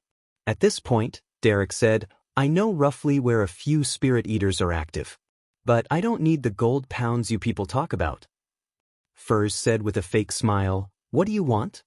The formula for the Solar High Priest potion. Audrey quickly answered inwardly. Derek thought seriously and said, "The Solar High Priest Potion Formula." That's a Sequence 7 formula, right? I've heard of it, but the formula for this sequence is at least 750 pounds, and if you're in a hurry to get it, it can be sold for more than 1,000 pounds. Furthermore, the stomach bag of a spirit eater and blood of a deep-sea marlin do not exceed 400 pounds each. They're only worth 300 pounds most of the time. Do you understand me? Furs tried to make it clear to the son that this was not an equivalent transaction. Without hesitation, Derek replied, "I can give you 2 or 3 of the spirit eater's stomach bags." As for the additional need for a deep-sea marlin, he didn't even consider it. He had never even seen the sea before. What can I do with the additional spirit eater's stomach bags? Roast them or fry them? To be honest, I have no idea when I'll be able to sell it. Most importantly, I'm unable to afford the formula for Solar High Priest. Furs forced a smile and said, "I'll try searching." She thought of the masked, eternal blazing sun believer at Mr. A's gathering who was good at purification. She thought of the band of light ring, and she believed that she could get a clue to the potion formula of Solar High Priest. "But I don't have enough money." Furs thought for a moment, touched her face, looked around, and then asked with great sincerity, "Everyone, do you have any good ways of earning money?" As soon as she finished her sentence, she realized that everyone had fallen into silence. Silence could be described by the soundless palace and the quiet gray fog. From the looks of it, everyone faces this conundrum. As for Mr. Fool, he doesn't need money. Furs wisely shut her mouth. Isn't the best way to make money be from owning farms, mines, plantations, factories, stocks, etc.? Oh, you can also go through the kingdom's bounty notices and complete them in accordance with the price and the period of time at a bearable level. Audrey knew that she didn't have any real experience in making money, so she could only respond with a few words in her heart as if she was joking. "Might I interest you in bicycle projects?" Klein resisted the urge to manipulate the words of the world, which would expose his true identity. After waiting for a few seconds, he maintained an unfathomable posture, making the world gloomily and hoarsely say, "Help me keep a lookout for the thousand-faced hunter's mutated pituitary gland and blood, as well as a human-skinned shadow's characteristic and a deep-sea naga's hair." Although Klein only had 589 gold pounds left, he now had the beyonder characteristic of a werewolf and the biological poison bottle. Furthermore, he was considering to find an opportunity to turn the former into a mystical item and then sell one of them. In that case, that's more than enough to match the cost of Sequence 6 Beyonder ingredient. Therefore, he planned to have the members of the Tarot Club help him pay attention in advance so that he wouldn't miss them. All right. The son, Derek, answered first, but he made no promises. Compared to a spirit eater, human-skinned shadows and thousand-faced hunters aren't monsters that are easy to encounter. Thousand-faced hunter? I think I've seen a fossil of it, Justice thought as she replied, "Yes, I'll confirm that after I return." That fossil was in Duke Negan's treasury. If it's already a fossil, its beyonder characteristic has probably long been taken away. Klein manipulated the world and nodded noncommittally. After a moment of silence, Alger said, "Help me keep an eye out on a person who was involved in the disappearance of the colonial slaves that was mentioned before. He calls himself Balin, a man with reddish-brown skin and has the clear characteristics of a southerner, but someone has overheard him speak in a Backland accent.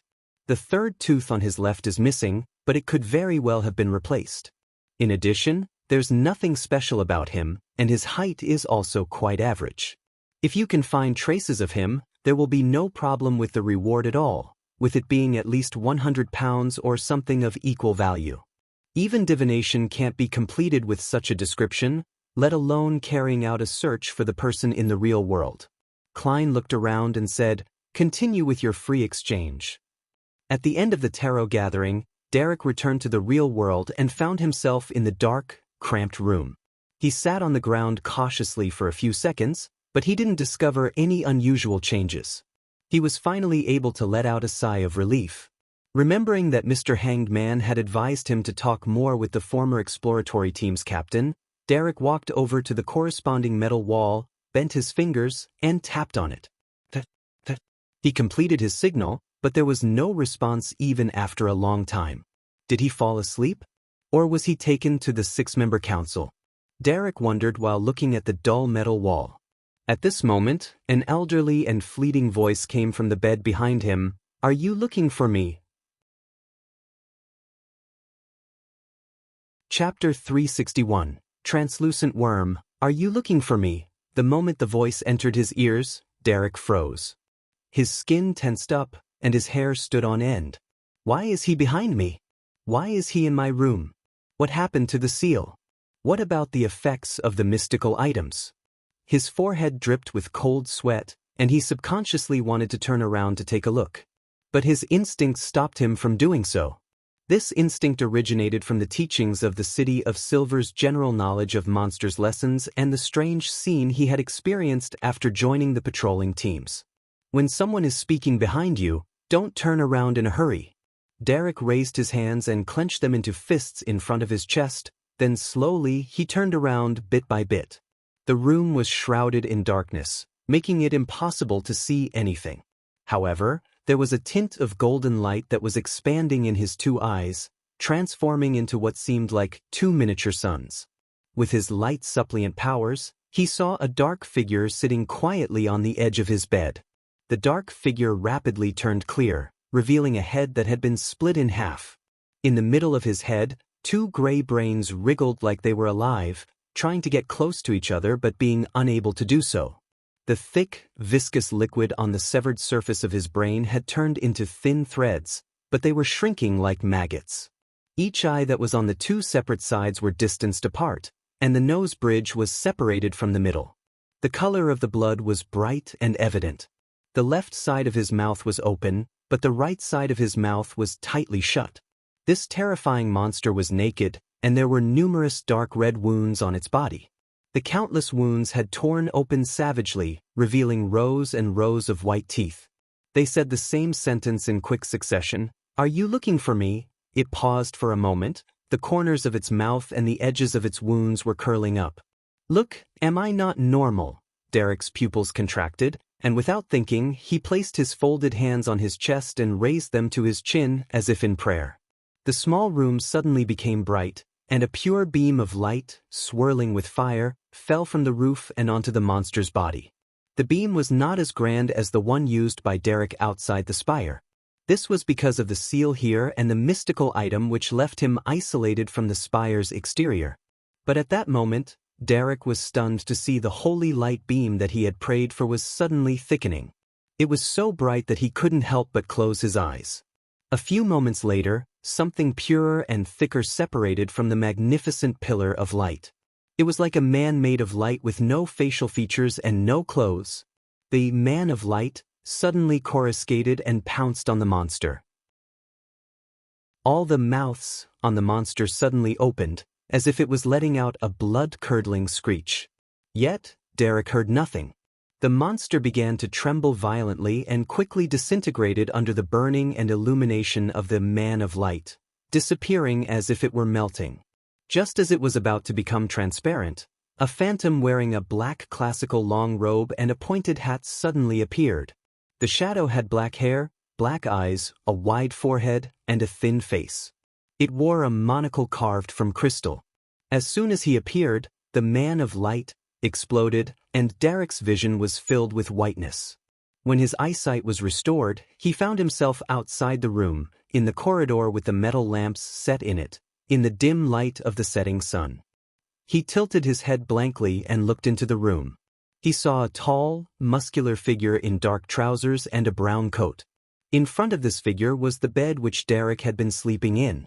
Dawn-like rays of light condensed onto a white leg bone, turning it into a pure white, sharp sword. Next to the straight sword lay a translucent worm. It was only the length of a thumb, and its slimness was almost that of a child's finger. One ring after another, of completely transparent colors, divided it into many sections.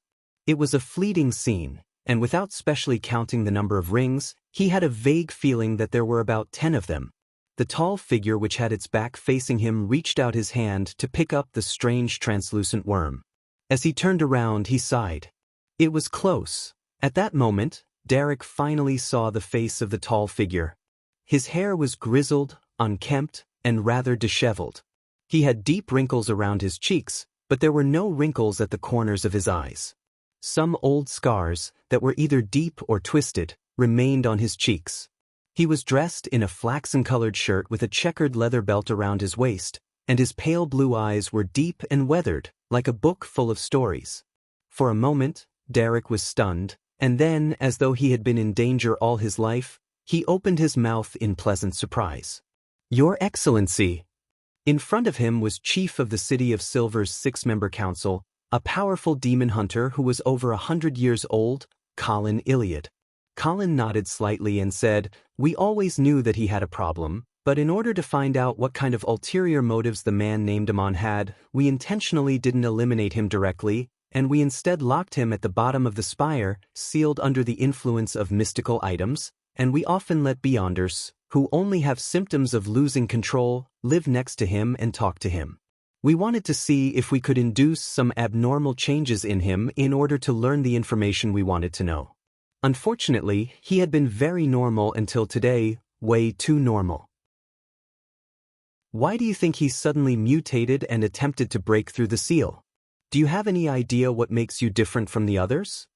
"So it was purposely arranged for me to live next to the former exploration team captain." After a few seconds of silence, Derek said, "Maybe it's because my Beyonder pathway is different from the others. Sequence 9 Bard, Sequence 8 Light Suppliant. In other words, the Sun pathway. If Mr. Hanged Man is right, that the Amon family is the descendant of an ancient sun god, then it's normal for me to cause a mutation to happen to him." Derek felt he knew the truth to a certain extent. Colin listened without a change in expression. He sized up Derek for a few seconds before saying, "We were monitoring him. The members of the 6-member council took turns, but we didn't expect him to suddenly mutate. There were 0 warning signs, and his actions were very decisive and determined." "What were you doing in the room just now?" Derek, who was considering the relationship between the sun pathway and the ancient sun god, didn't instantly realize what the chief was asking about. When he realized it, his mind was still blank as he seriously recalled what he had done. "I didn't do anything. I just knocked on the wall and tried to talk to him. Before this, I was participating in the tarot gathering." The tarot gathering. Derek was suddenly stunned. He felt that things might not be as simple as he had imagined. He knew that he couldn't inform the chief of his thoughts, but he didn't know what kind of expression to make, so he could only maintain his lonely, reserved silence. He said thoughtfully, "I knocked on that wall 3 times. Before that, the candle in my room had extinguished, and there was complete darkness. I had tried to practice some of my Beyonder powers." Colin looked into Derek's eyes quietly and said after nearly 20 seconds, "Unfortunately, what Amon left in his soul was not his original body. Moreover, this matter happened too suddenly, so we were unable to obtain the desired result. Before his mutation, did you sense anything amiss?" "No." Derek shook his head with conviction. Colin's eyes suddenly flashed with 2 complex, dark green symbols, and he reflected Derek's body in them. After nearly 10 seconds of silence, the City of Silver's chief closed his eyes and said, "Your condition has stabilized. You don't need any more treatment, so you can go back now." Derek was startled. "All right." He watched Demon Hunter Colin Iliad turn back into the room, pick up the sharp white sword, and turned it over and over in his hands. He quietly took a deep breath and walked along the corridor towards the exit. On the way, he met the keepers who had rushed over one after the other. He slowly walked back home and closed the door. He carefully observed his surroundings for a while, then he sat down on the edge of the bed and recited in a low voice, "The fool that doesn't belong to this era, you are the mysterious ruler above the gray fog. You are the king of yellow and black who wields good luck. I've just experienced something terrifying." Derek recounted what had happened and mentioned his 2 guesses. After doing all of that, he felt much more at ease. And with his tense state of mind relaxing, he felt immense exhaustion wash through him. He lied down and quickly fell asleep. In the silent and dark room, flashes of lightning would occasionally illuminate everything. Otherwise, it would seem like the dark night. The sleeping Derek suddenly flicked his right index finger and leisurely tapped it on the bed. Once, twice, thrice. After the tarot gathering, Klein didn't divine the werewolf's beyonder characteristic or the biological poison bottle due to his spirituality expenditure. Instead, he went straight back to the real world for a nap. After 20 minutes, he woke up and drew the curtain, allowing the light that penetrated through the mist to bring a certain degree of light into the room.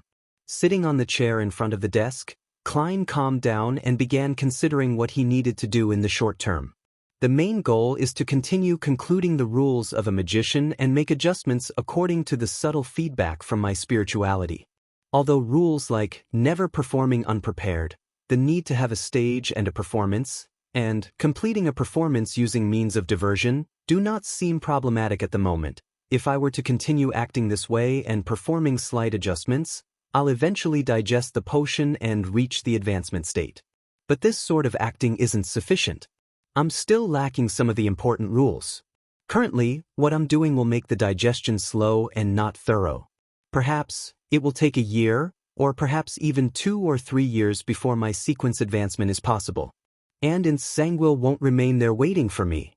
Only through becoming a high sequence beyonder as soon as possible will I be qualified to take revenge. Therefore, figuring out the other magician rules is of utmost importance.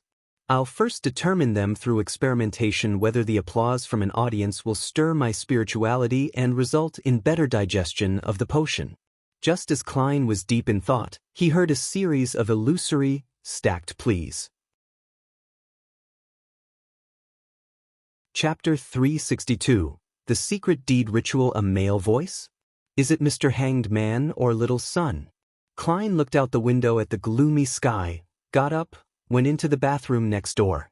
He locked the door, took 4 steps counterclockwise, and arrived above the gray fog. Within that mysterious space, a towering, ancient palace quietly stood. The illusory male voice echoed in a stacked, continuous manner. Klein glanced at it and confirmed that the prayer was from Little Sunday. He sat in the fool's seat and stretched out his right hand, emanating his spirituality to touch the corresponding crimson star. Suddenly, the voice became clear and layered, and Klein quickly figured out what the sun was talking about. The former captain of the exploration team, who had seen Amon, suddenly lost control and strangely penetrated through the seal, arriving at his room. Fortunately, the City of Silver took this matter seriously and had been constantly prepared for it, otherwise it would have led to a tragedy. The Sun believes that it's impossible that there was no reason for the man's loss of control. He came up with 2 possibilities. One was that his own beyonder pathway met the requirements of being the ancient sun god's descendant, and the other possibility was that the man might have sensed the tarot gathering and Mr. Fool's secret pull. If it were the former, he wouldn't have waited until today and waited until the end of the tarot gathering before losing control. The latter reason has a greater probability. This is the first time I've encountered someone who can sense the matters regarding the gray fog. That Amon is very scary. It's no wonder their family was known as the blasphemers during the 4th epoch. Even their last names are taboo. Klein subconsciously looked at the crimson star and the corresponding supplicant. He carefully observed the blurry image of Little Sun to see if there was anything abnormal with him. Klein believed that Amon wouldn't be so easily eliminated. Even if it was as the chief of the City of Silver had said, that his body wasn't his main body, it didn't make it any easier to eliminate him. The only possibility is that the powerhouses in the City of Silver have been using mystical items to monitor him, but is that even possible? When he decided to let the former leader of the exploration team lose control and silently penetrate through the seal, he definitely had a plan in place. In the midst of his thoughts, Klein's eyes suddenly froze as he looked at the prayer scene. Entwined on the indistinct body of the sun was a translucent and illusory figure. He had hands and feet, but he was like a python, twisting around the sun while his head rested behind the sun's head. In the blurred image, he was wearing a black classical robe, a pointed hat, and a crystal monocle. The sun didn't notice any of this. Klein almost drew a cold gasp, shocked at the strange means that were available to that entity. He vaguely understood the other party's intention. By residing in the spirit body of the sun, he is waiting for the next tarot gathering, allowing him to sneak above the gray fog like a virus or a Trojan horse. When that happens, my control over this mysterious space might be snatched away. He's truly a blasphemer. Fortunately, little son is rather naive and straightforward, so he immediately reported this to me. Through the corresponding crimson stars and the power of the gray fog, I was able to discover his peculiar state. Klein drew a breath and tried to calm himself. At that moment, he had to respond. He had to quickly think of a way to get Amon out of the sun, or temporarily expel the sun out of the tarot gathering. Looking at himself, from his beyonder powers of magician, clown, and seer, to Azek's copper whistle, the Dark Emperor card, the all-black eye, the sun brooch, the biological poison bottle, and so on, Klein couldn't find a way to deal with Amon. Amon's sequence is definitely above sequence 4, and the means available to him must be sufficiently strange. To be able to escape from the City of Silver's mystical artifacts and powerful demon hunters, it means that he isn't something which can be easily eliminated with ordinary objects or powers. After thinking for a moment and looking around, Klein discovered there was only one possibility of eliminating Amon: the gray fog, this mysterious space. I have to think of a way to pry its power away. The sacrifice and bestowment ritual from before are examples. With this train of thought, Klein turned his gaze to the Book of Secrets. This mysticism book, which originated from the ancient shaman King Klarman, recorded many mysterious rituals that required help from the primitive moon. Klein, who had been reading it before, vaguely remembered that a few of them were suitable for such a scenario. Of course, it was unknown what changes he would have to make after directing it towards the Fool. He could only keep his hopes up and try his best. As Klein flipped through the book, his eyes stopped at a ritual. Blood Moon Sacrifice. This ritualistic magic was clearly different from the simple ones that Klein had learned before, and it used the element of a secret deed. The process was to use a material rich in spirituality, preferably the blood of a beyonder, to write the honorable name of the target of the secret deed on an animal hide, and to draw the corresponding symbols and magic labels. If necessary, the specific circumstances of a given time and place also had to be taken into account. When this was done, the ritual host would set up the altar, pick up the piece of hide, and repeat the honorable name, letting their spirituality to seep into the hide, gradually spreading it out, little by little, to form a hidden bond with the corresponding great being, and obtaining the corresponding spiritual experience or help. The final outcome of this ritual was unknown. It all depended on what the hidden or great being bestowed. Or rather, according to one's characteristics, the knowledge and power one could gain through that secret bond were also different. This kind of rather vague and subjective ritual gave Klein enough freedom to modify and manipulate it. If he had assumed the stance of forcefully eliminating Amon from the beginning, then Amon would have certainly resisted and created a dangerous accident. If the target of the secret deed were the true creator or the hidden sage, it's normal for the ritual to end in madness. Klein mumbled as he conjured a pen and paper and began to modify the blood moon sacrifice to turn it into a secret deed ritual that belonged to the Fool. First, he replaced the honorable name with the 3 sentences of King of Yellow and Black. Then he replaced the symbolic symbol with the one behind the seat of the Fool. It was a unique symbol made up of a part of the hidden pupilless eye and the contorted lines. The third was to design the corresponding magic label according to the symbols and his mysticism knowledge. This was the most difficult step. Any mistakes would cause the entire ritual to produce unpredictable developments. Lastly, he had to modify the layout of the altar to make it closer to the Fool and to the King of Yellow and Black. After busying himself for quite a while, Klein had a new secret deed ritual, but he was unsure if it would work. He examined it over and over again, and after confirming that there were no mistakes, he emanated his spirituality and heavily replied to Little Son, "I'm aware. I have something to task you with. Let's see if this ritual works." The son Derek suddenly woke up from his dreamless slumber. Before his eyes were the boundless gray fog and the lofty Fool. His ears echoed with bits of illusory and distant words. He knew that Mr. Fool would occasionally ask the members of the Tarot Club to make small attempts as if to verify something. He wasn't surprised by this, and he immediately sat up and began to search for a monster hide, exotic herbs, and other objects. As for the spiritual materials described in the ceremony, Derek didn't waste time heading to the spire or the underground market to buy them. He picked up the axe of Hurricane and sliced a tiny wound in his arm. Silently, he used his own blood as ink, and he wrote the name of the fool and its corresponding symbols and magic labels on the pitted monster hide. After a while, he put down the quill that was stained with blood. He saw many mysterious symbols on the hide, and the colors were bright red and had an indescribable hint of demonic dealings. After dealing with the wound on his arm, the pale-faced Derek quickly finished setting up the altar. He picked up the blood-red word and all kinds of terrifying symbols from the hide and held it tightly in his hand. He looked at the flickering candle flame in front of him, closed his eyes, lowered his head, and repeatedly recited the honorable names of the fool that doesn't belong to this era, the mysterious ruler above the gray fog, the king of yellow and black who wields good luck. Derek's spirituality slowly flowed out and infused the hide, and the words in Jotun and the magic symbols on it quickly brightened.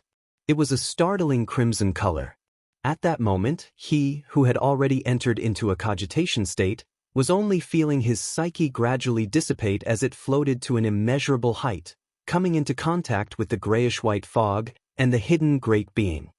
Above the gray fog, inside the palace that looked like a giant's residence. Noticing that the sun had not shown any signs of delay in preparing the ritual, Klein chose to wait there above the gray fog. Suddenly, he felt the entire mysterious space start to tremble. That motionless grayish-white fog started to flow. The crimson star corresponding to the sun shined brightly and emitted illusory rays of light like the tide. These countless rays of light condensed into a blurry figure of the sun. He was in a supplicating position with his eyes closed and his head lowered, waiting for the moment when he could bond with the great being and gain a miraculous spiritual experience. The translucent figure on his body was still tightly coiled like a python, but its head was already tilted back as it looked up. The crystal monocle it wore flashed dimly. He's searching for the subtle, hidden connection. He should have recognized that this is just a secret deed ritual, but he didn't do anything to stop it. Is he trying to find the connection through it? Klein suddenly came to this realization, and felt the gray fog and the mysterious space above it simultaneously rippling with power. However, for the time being, Klein couldn't combine these forces with his own spirituality to create a beyonder effect that could exorcise the evil spirit, unless there was another corresponding ritual. Clearly, this was impossible. He couldn't maintain two rituals simultaneously. Klein's eyes quickly swept the area in front of him, and his gaze stopped at the sun brooch. Chapter 363. High-level authority, perhaps I can use it as a bridge. Just as this thought flashed through Klein's mind, his right hand grabbed the sunbird-shaped dark golden brooch. At the same time, he used his spirituality as a whirlpool to attract the pride power from the mysterious space towards him, making it surge towards the sun brooch like a tidal wave. The quivering above the gray fog became obvious. Little dots of pure light intertwined and swept toward Klein, blending with his spirituality. The sunbird-shaped dark golden brooch began to glow with a dazzling brilliance.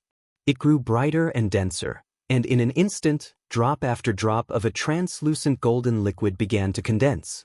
The liquid quickly merged together and formed a human figure that was as tall as Klein. It was a golden figure, a sacred figure. It does work. Sun holy water that's created from a higher level of power is closer to a god's bestowment. Klein's heart was filled with joy. He turned his gaze back to the crimson star which symbolized the sun. He then looked at the figure that was waiting to bond with the great being. As for the divine figure condensed by the golden sun holy water, it wasn't a result of the sun brooch, but simply a manifestation of Klein's subconscious thoughts. Reaching this step, he had already allowed the golden figure to move forward. Through the illusory crimson star, it merged with Little Sun through the secret deed ritual as it dispelled the evil spirit hidden inside his body, as well as giving him a certain amount of knowledge and a miraculous spiritual experience. However, Klein didn't have much confidence at that very moment.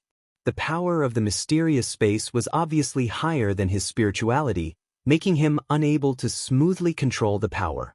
As such, the power of the golden figure was mixed, chaotic, and insufficiently coordinated. If he used it as is, the effect was, at most, 10% of what he expected. As for Amun, who was suspected to be a descendant of the ancient sun god, he was born into a family of blasphemers in the Tudor Empire's fourth epoch.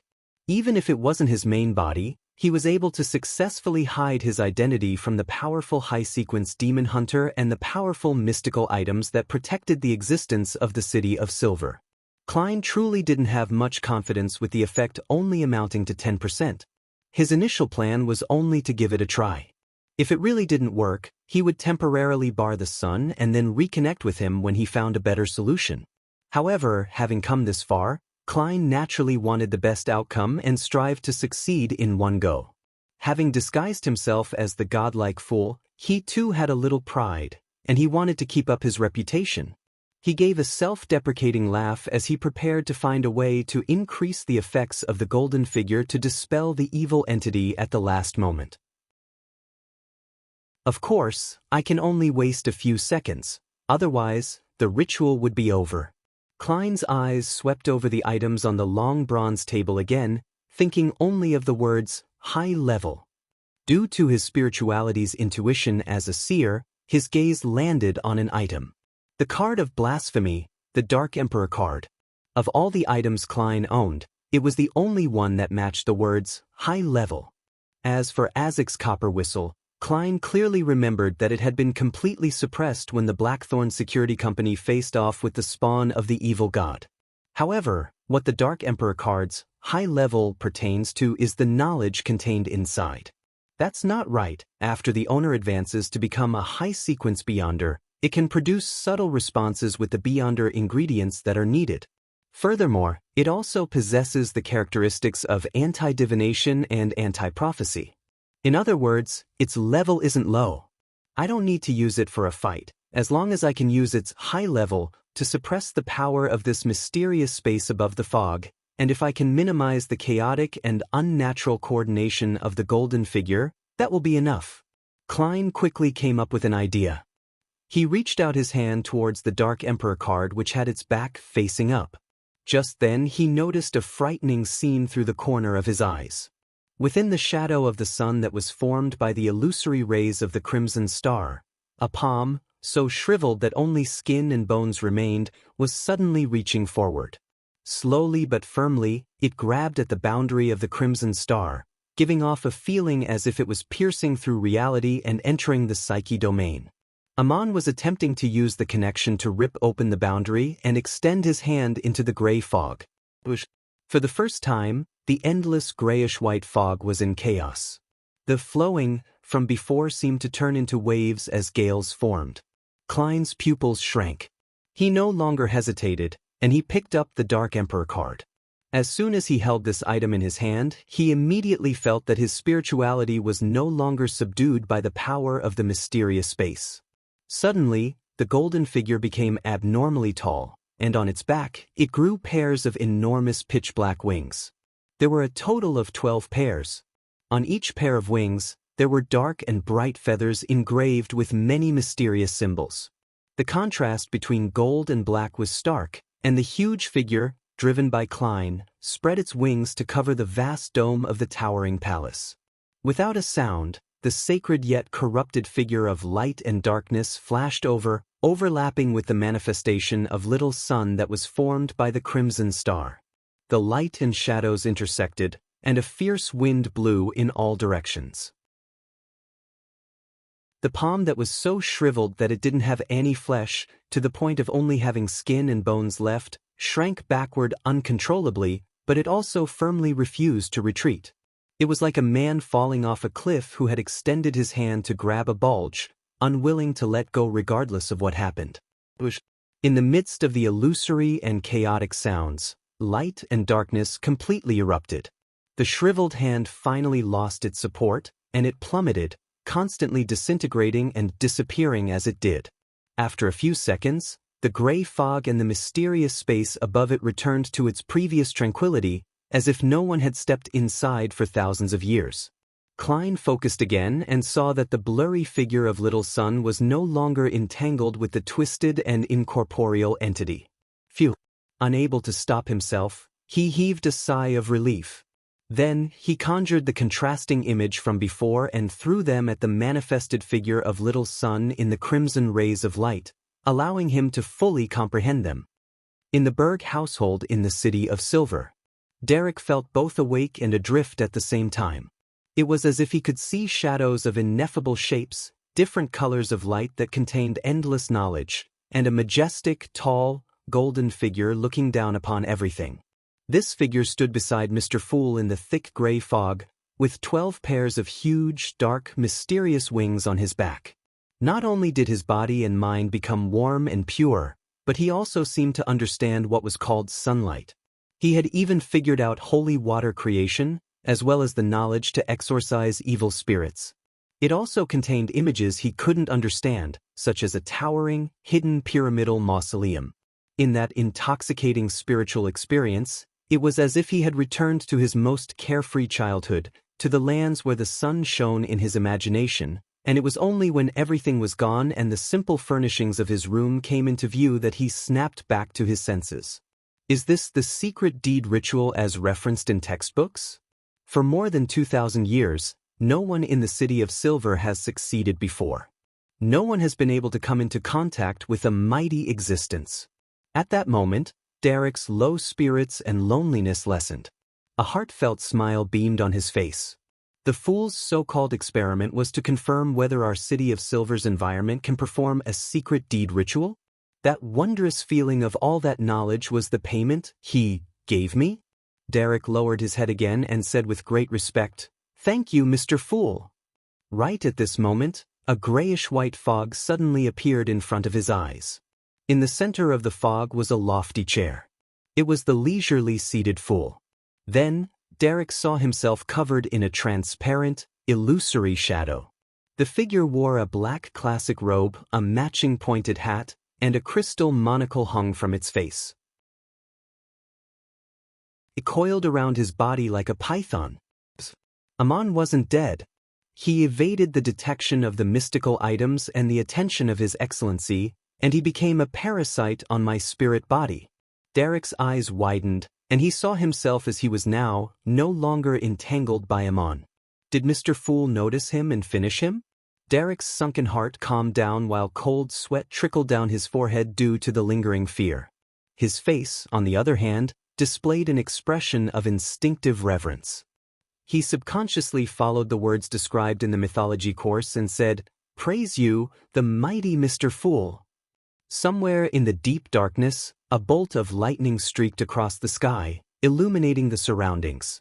This was a plain that was filled with ravines, and a dark green single-eyed giant was wandering about subconsciously.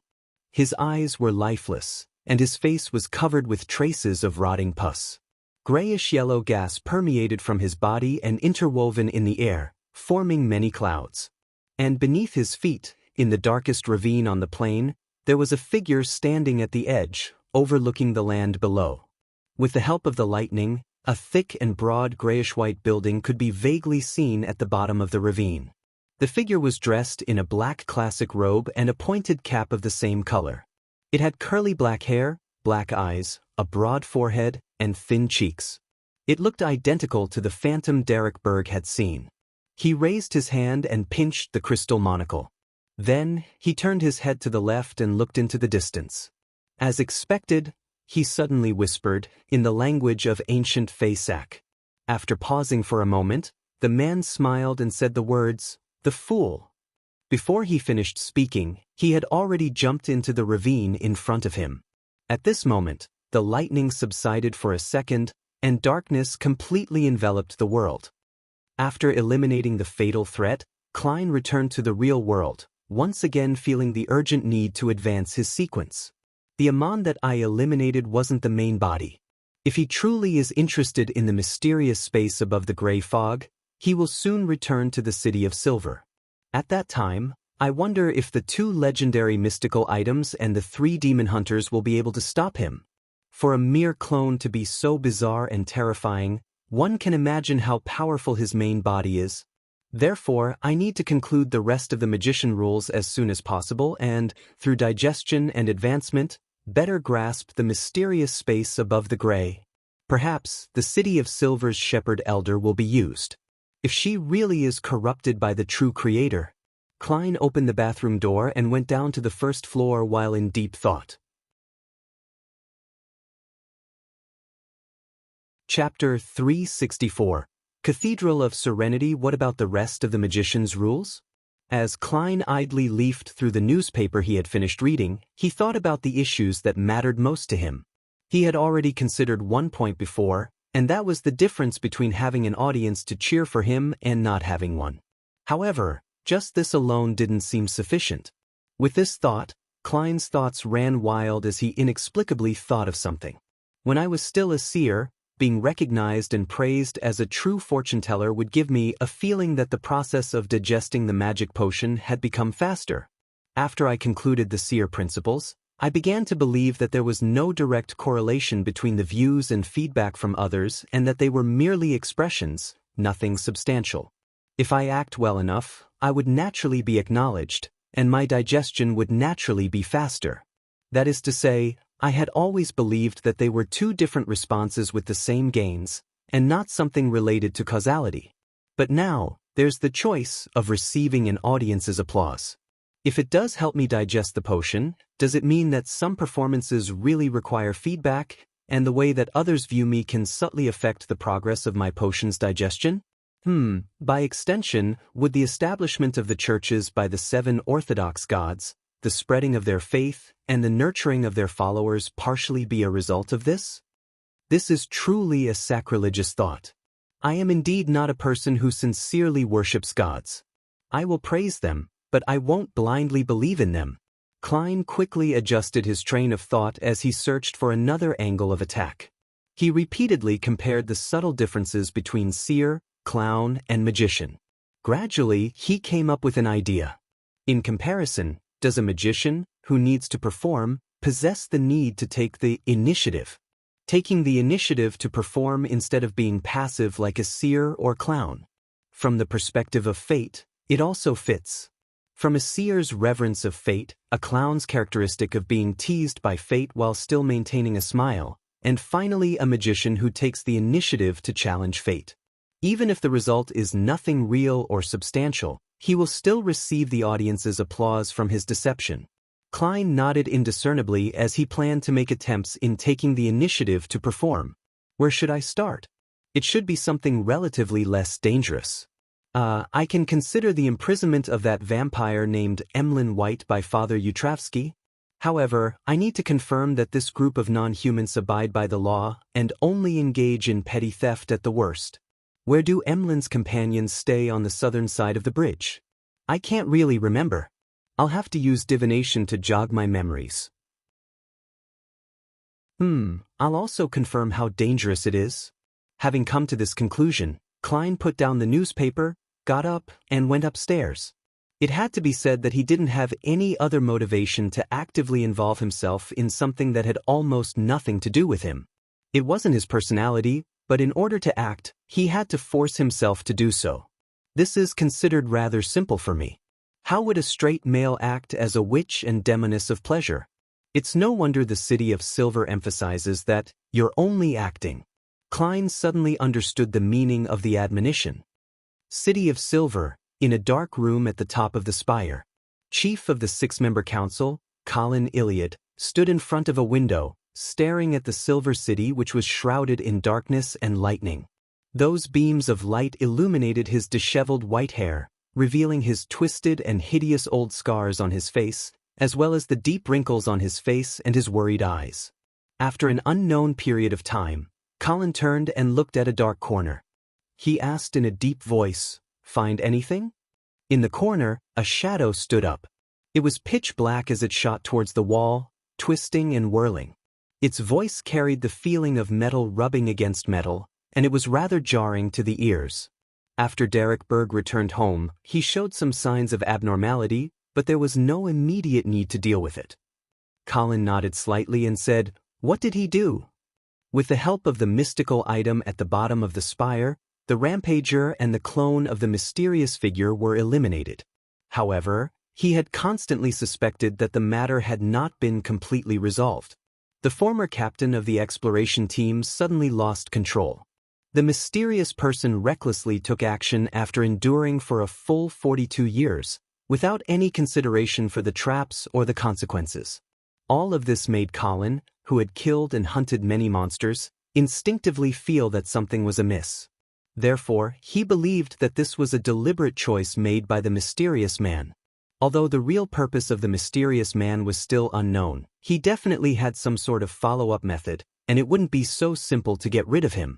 After using his demon hunter powers and finding no abnormalities, he deliberately pretended to be deceived and directly permitted the youth named Derek Berg to return home. However, he had secretly sent someone to monitor the situation closely. This was completely different from the detention and observation method which Colin had used in the past. It was a change he had no choice but to make. The black shadow that was slightly gyrating replied. After he entered the room, he sat on the edge of the bed and muttered to himself for quite a while. As I was afraid that the mysterious man would discover me, I didn't get too close, so I couldn't clearly hear what was being said. However, I can confirm that this is an abnormal sign. After talking to himself, Derek seemed to become very tired and fell asleep very quickly. But after a shop nap, he suddenly woke up and conducted a ritual.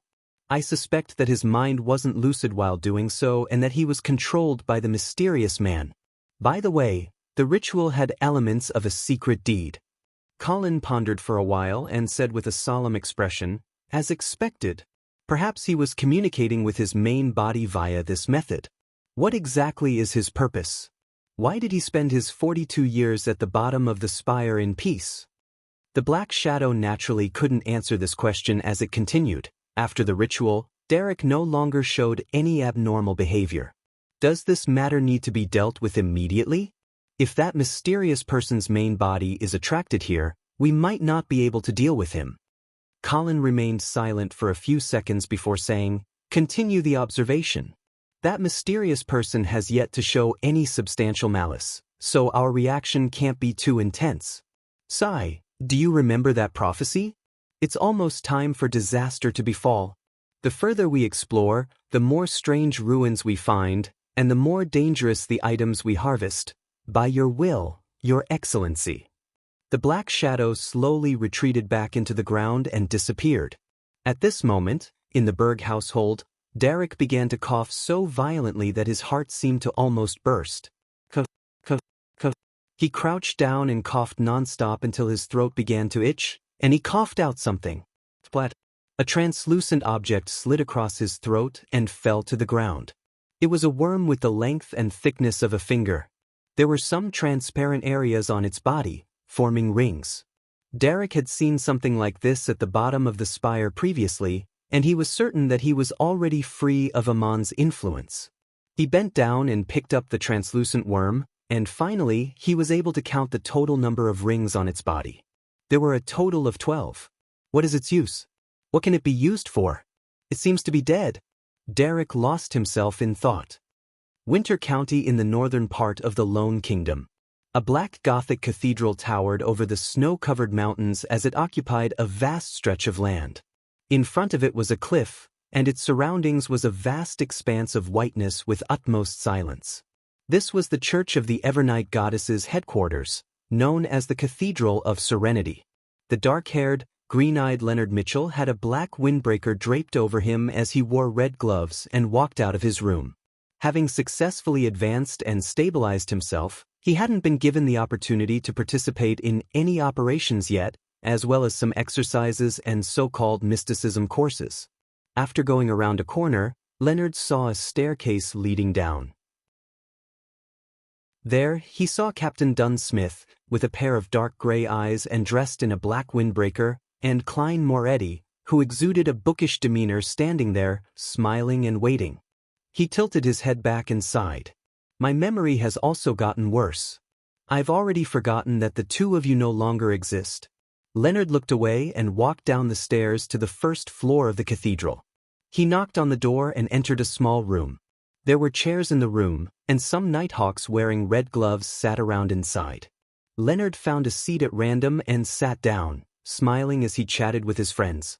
After a while, the high-ranking deacon, Crestet Sesamir, with his propped-up collar covering his chin and lips, walked in, sat right in front, and said to the crowd, "Today's class will inform you of things you need to pay attention to. As Red Gloves, you will travel to different places, and there's a high chance of encountering dangerous high-sequence beyonders. If their intent is obvious and they want to kill you, the only thing you can do is leave a trail behind you so that the subsequent investigators will be able to find the appropriate clues.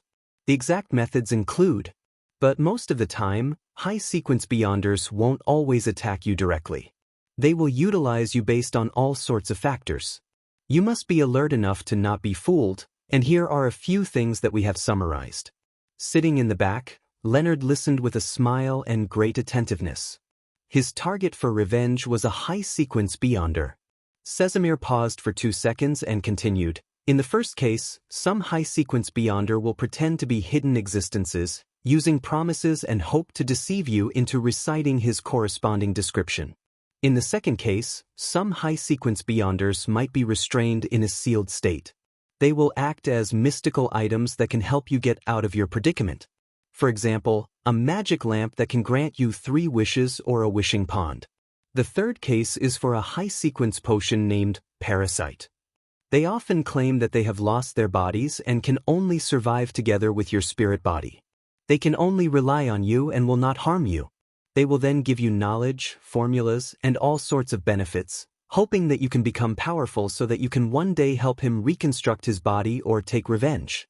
In reality, the beyonders with parasites will only become nutrients for the parasite, thus prolonging the parasite's lifespan and condition." As Leonard listened, his smile faded. Chapter 365. Vampire with a unique hobby. The Cathedral of Serenity looked particularly beautiful at night. It complemented with the crimson moon high up in the sky that coldly illuminated the land. Leonard entered his single room, took off his 2 red gloves, and tossed them onto a wooden table. With a grim look, he sat in front of the patterned glass window, his back facing out as he bathed in the moonlight. After 10 seconds of silence, he said softly, almost gritting his teeth, "So you're a parasite." Leonard's voice echoed faintly in his own ears, muffled by obvious anger, tension, a sense of loss, and fear. In the blink of an eye, a slightly aged voice resounded in his mind. "You can say that. What exactly do you want? Are you a being that's leeching my life through your parasitic means? Or are you waiting for me to become stronger so you can directly devour my beyonder characteristic, just like cultivating a humanoid potion?" Leonard's voice was suppressed, but in no way slow. The slightly aged voice in his mind laughed. "I'm your fortuitous encounter, didn't you always think so? You believe yourself to be unique and the protagonist of this era. In fact, you aren't acting as arrogant and self-conceited as you usually do. Ultimately, you're wary of me. After I taught you the acting method, you didn't even focus on studying it. All you did was a very superficial attempt at it. You wasted a very long time before you digested it and even hid it. You didn't pursue the nightmare potion. It was only after you met with the spawn of the true creator and suffered a setback were you willing to advance to sequence 7. Your regret has made you hallucinate. Leonard, think about it carefully. Would I not understand the Church of the Evernight Goddess? When I dealt with them, even the so-called Cheneys hadn't even been born yet. Would I not know that the Church of the Evernight Goddess knows of parasites? Would I not realize that the Red Gloves would grasp certain secrets to prevent the infiltration of high-sequence beyonders? But did I ever stop you from joining the Red Gloves?" After a few brief changes in expression, Leonard finally fell silent, saying nothing. The voice in his mind laughed again. "Do you feel like you have aged faster than your real age? No, right? I can live for at least another 100 years. I'm not in a hurry to take over my host's life. As for your beyonder characteristics, humph. We aren't even in a similar pathway that allows exchanging. If I swallow it, it would be equivalent to drinking poison, making me half crazy and increasing my chance of losing control. Do you think that I would do that? Evernight is grouped with Giant and Death, while my Beyonder Pathways goal is that of the apprentice and seer. Leonard looked at his body, which was illuminated by the crimson moonlight. After some thought, he asked again, "What exactly do you want to do? What is your purpose?" The slightly aged voice in his mind sighed. "Didn't I already tell you? I've suffered tremendous damage, and I need a host to recover slowly, and I have to hide from a terrible enemy. The Nighthawks, the Church of the Evernight Goddess, is quite a good choice for a host." Leonard lifted his head, looked at the ceiling for a few seconds, and said in a deep voice, "Will you be discovered by the archbishops, high-ranking deacons, or other sealed artifacts?" The slightly aged voice replied leisurely, "If parasites were so easily discovered, that high-ranking deacon named Sesamir wouldn't have just given a warning and not send all of you to be checked. Of course, parasites do leave traces. The Church of the Evernight Goddess has the means to determine this, but it's relatively complicated and troublesome. It will cause certain losses and substantial danger. It might even affect that goddess, so before you become a high-ranking deacon, making you qualified to participate in meetings for the upper echelons of the church, and interact with Grade 0 sealed artifacts, there's no need to worry. By then, I should have recovered and embarked on my own journey." Leonard listened with a serious expression. After a while, he said, "You have a terrifying enemy? Who is he?" The slightly aged voice chuckled and said, "I don't know his name, but I do know his last name. What is it?"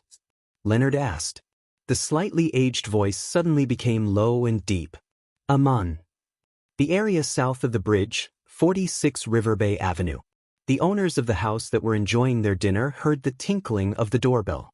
The only maid came to the door, and through the peephole above the door's lock, she saw a policeman in a black and white checkered uniform.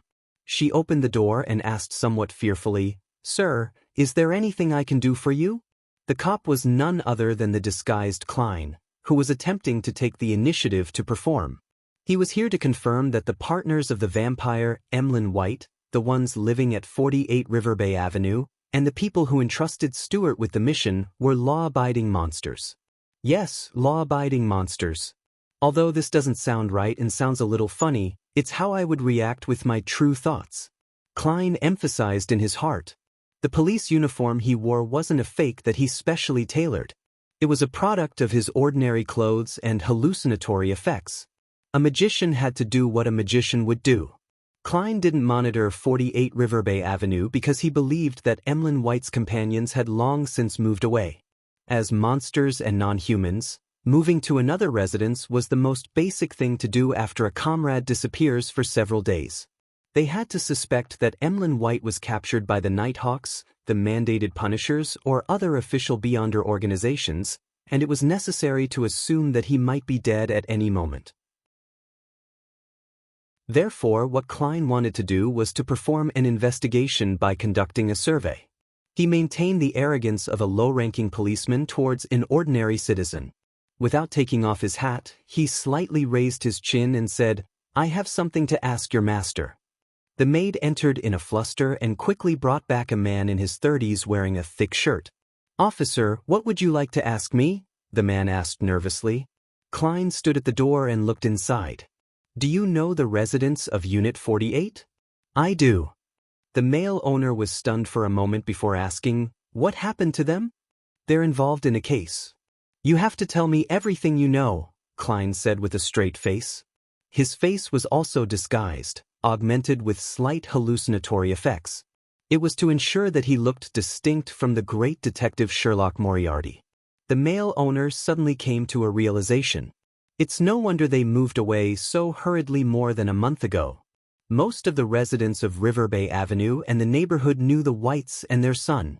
He was a handsome but eccentric young man. Mr. White is an excellent physician and is good at using all kinds of medicine and bloodletting therapy. Bloodletting therapy? Klein returned with a question.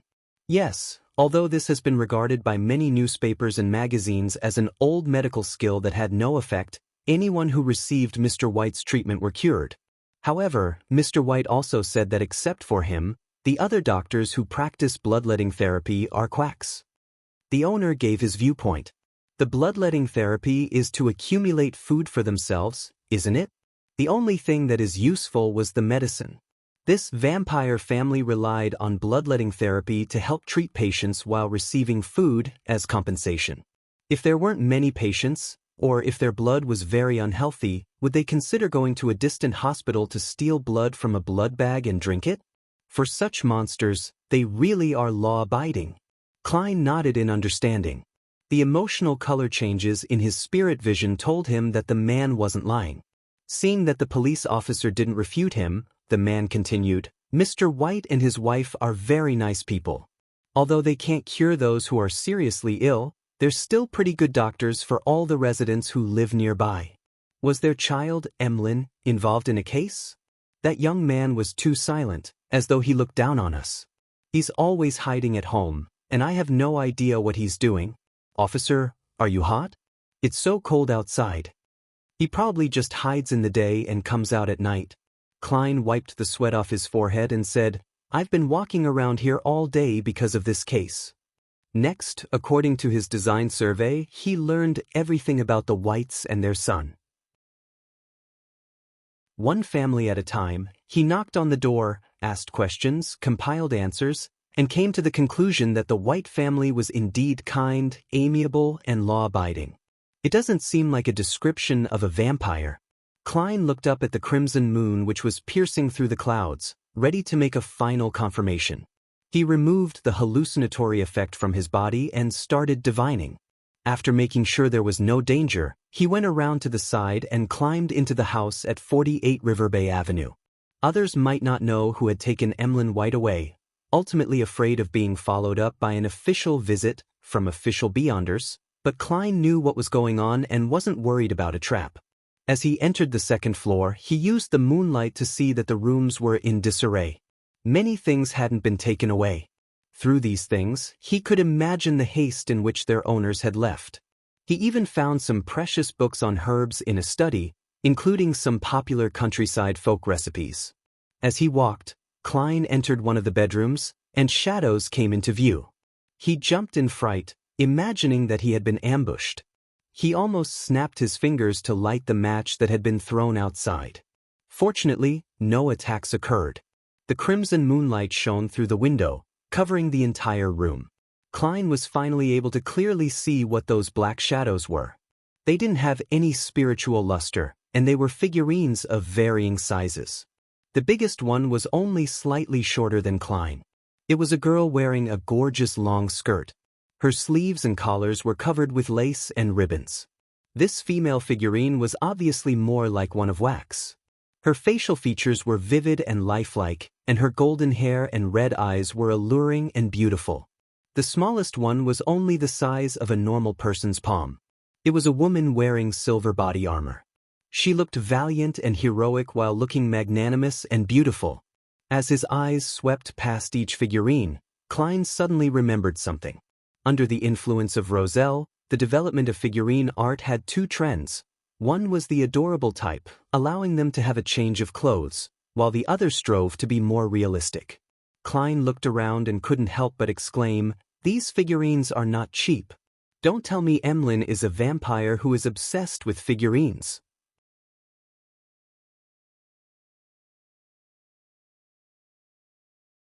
Chapter 366. The Hanged Man's Ambition. After a thorough inspection, Klein confirmed that there was nothing odd about the White family and that the couple didn't even leave a single strand of hair behind, apparently to prevent anyone from tracking them down using divination.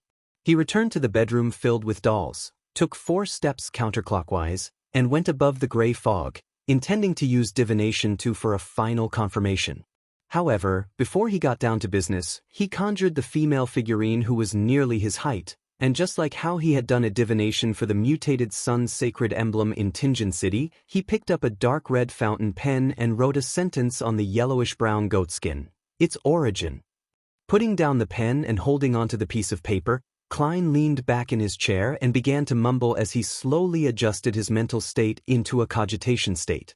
After repeating this 7 times, his eyes turned dark, and his eyelids drooped as he entered a deep slumber. In the gray space, he saw the puppet craftsman working with extraordinary concentration. He saw the red-eyed girl, being placed in the room of dolls and Emlyn White fishing out his wallet with his eyes fixed on her. Finally, the scene stopped inside the bedroom where Klein was presently located. The proud vampire, Emlyn White, with his hair combed back diagonally, looked handsome but slightly delicate. He sat on the edge of the bed and looked at the doll affectionately, along with all the other puppets of different sizes. He truly is a fanatic of figurines. Klein opened his eyes and face-bombed. Soon after, he waved his hand, causing the puppet that he conjured to vanish from the space above the gray fog. When he was done, he picked up his fountain pen again and wrote another divination statement, "Scenes of death in the last 10 years in 48 River Bay Avenue." According to the statements from the residents, the White family had been there for no more than 10 years, so Klein was able to lock onto a specific area, and he believed that if the White family were just superficially good monsters who were actually making disappearance cases all the time in order to suck warm, delicious blood, then it was impossible to not have any happen at home. In a period as long as 10 years, there would always be a few accidents as long as they didn't stop. After carefully checking the divination sentence, Klein recited it and entered cogitation again, rapidly falling into a dream. In the dusky world, his vision was sometimes pitch black, sometimes dotted with snowflakes, and sometimes splintered. However, no scenes appeared. This was the result of the divination. Nothing. No one had died in the last 10 years at 48 River Bay Avenue. By taking into account all the factors involved, it's possible to make a preliminary conclusion that the White family was a law-abiding vampire family, other than a few instances of petty theft. As Klein looked at the long, mottled bronze table in front of him, he wrapped himself with his spirituality and plummeted into the gray fog. Returning to the real world, he carefully removed the traces he had left behind and left 48 River Bay Avenue. Instead of making his final conclusion, he took a detour to the River Bay police station, where he easily sneaked into the archives by mixing himself in among the thieves and drunkards, allowing them to serve as a foil for his disguise. There, he boldly lit the gas lamps inside. Then, Klein pulled out the last 10 years of missing persons records and paged through them.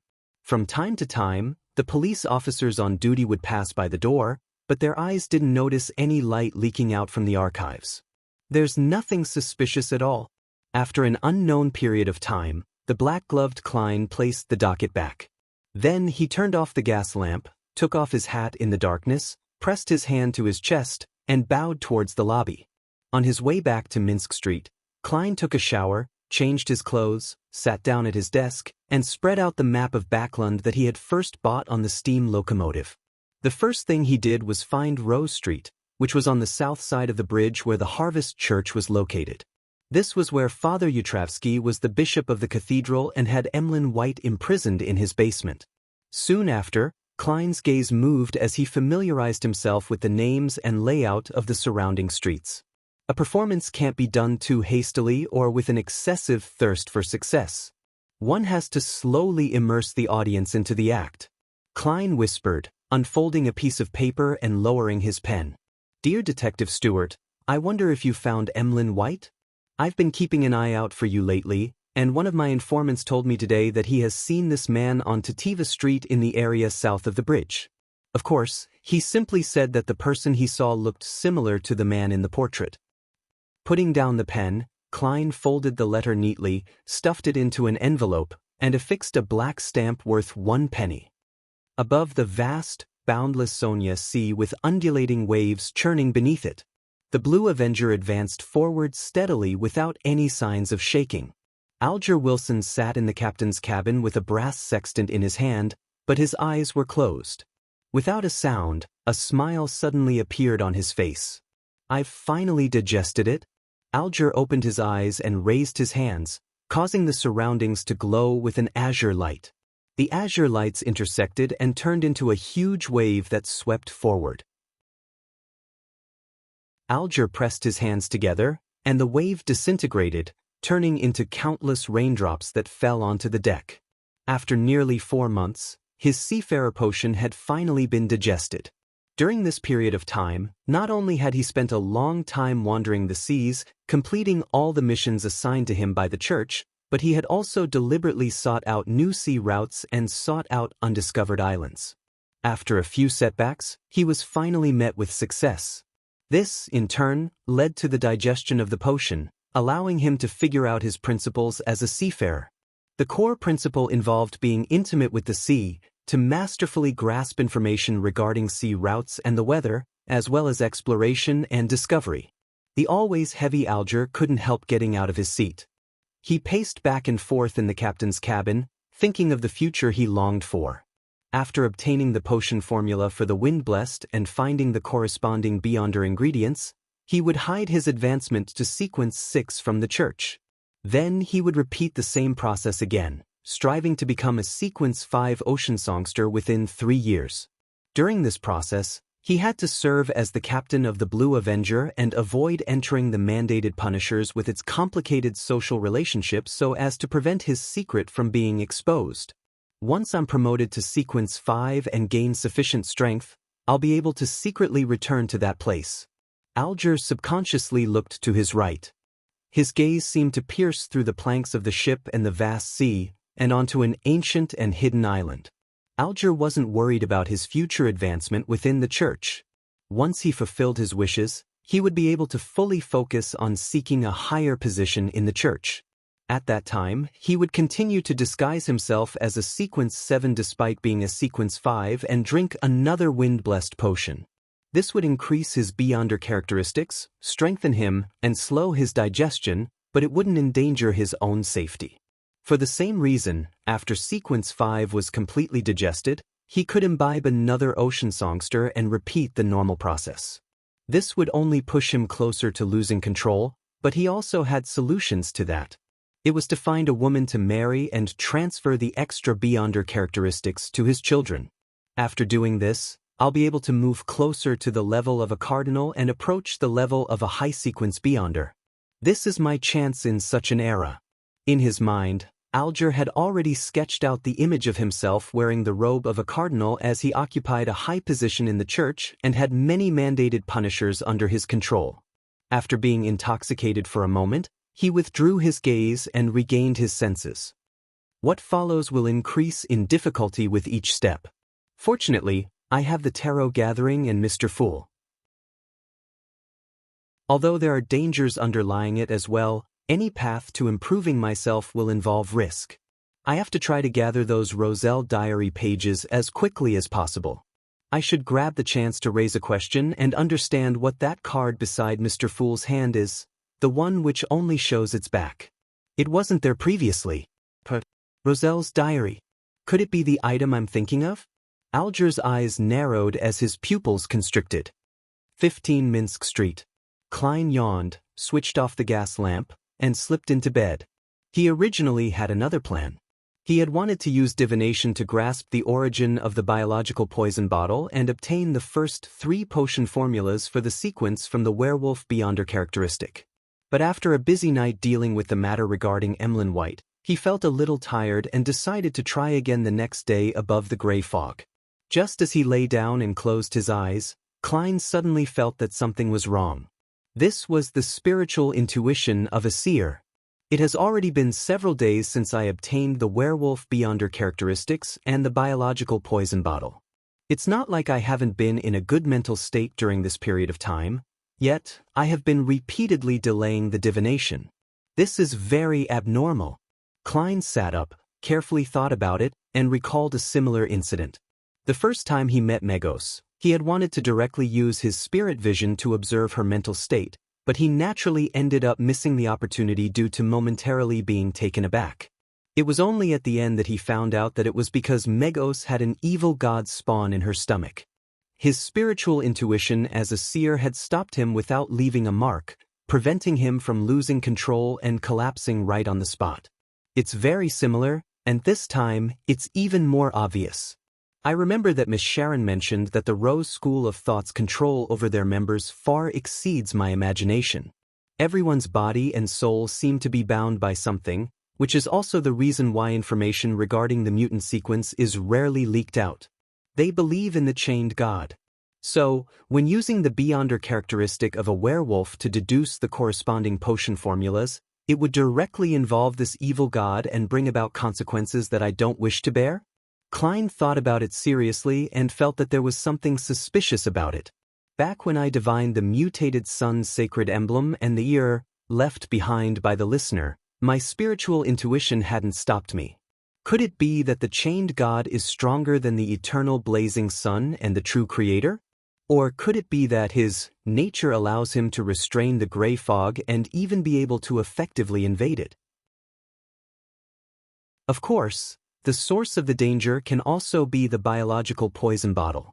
Thinking of this, Klein, who was always cautious, decided to attempt divining the biological poison bottle tomorrow and see if his seer's spiritual intuition would stop him.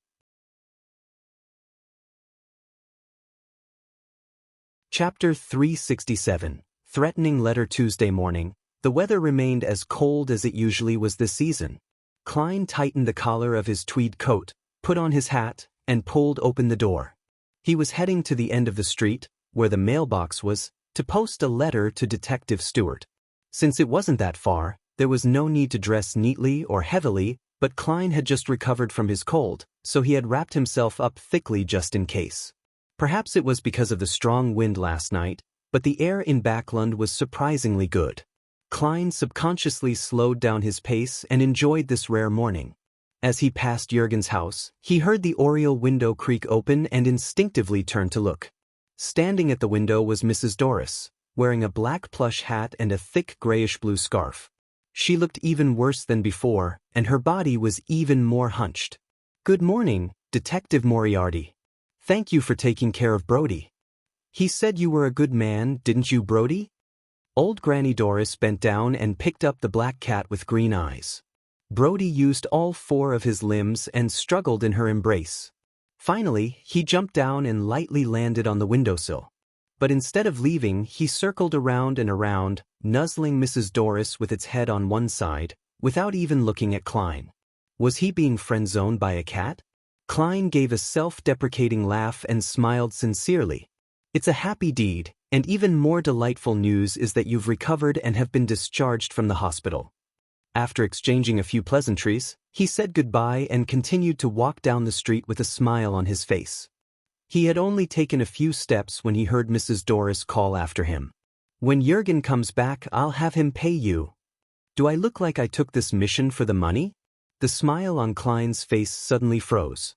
He could only half turn around and wave his hand, indicating that he understood. When he was far away from Jürgen's house, his expression gradually turned serious, and he sighed faintly. He had just activated his spirit vision to look at Mrs. Doris's aura and found that her situation wasn't too good. It wasn't only because of her old age but also because of the cold weather and bad air in Backland. All of these had a very bad effect on her lung disease. Mrs. Doris should be able to make it through this late autumn and winter, but it will be hard to say for the next one, or the next one.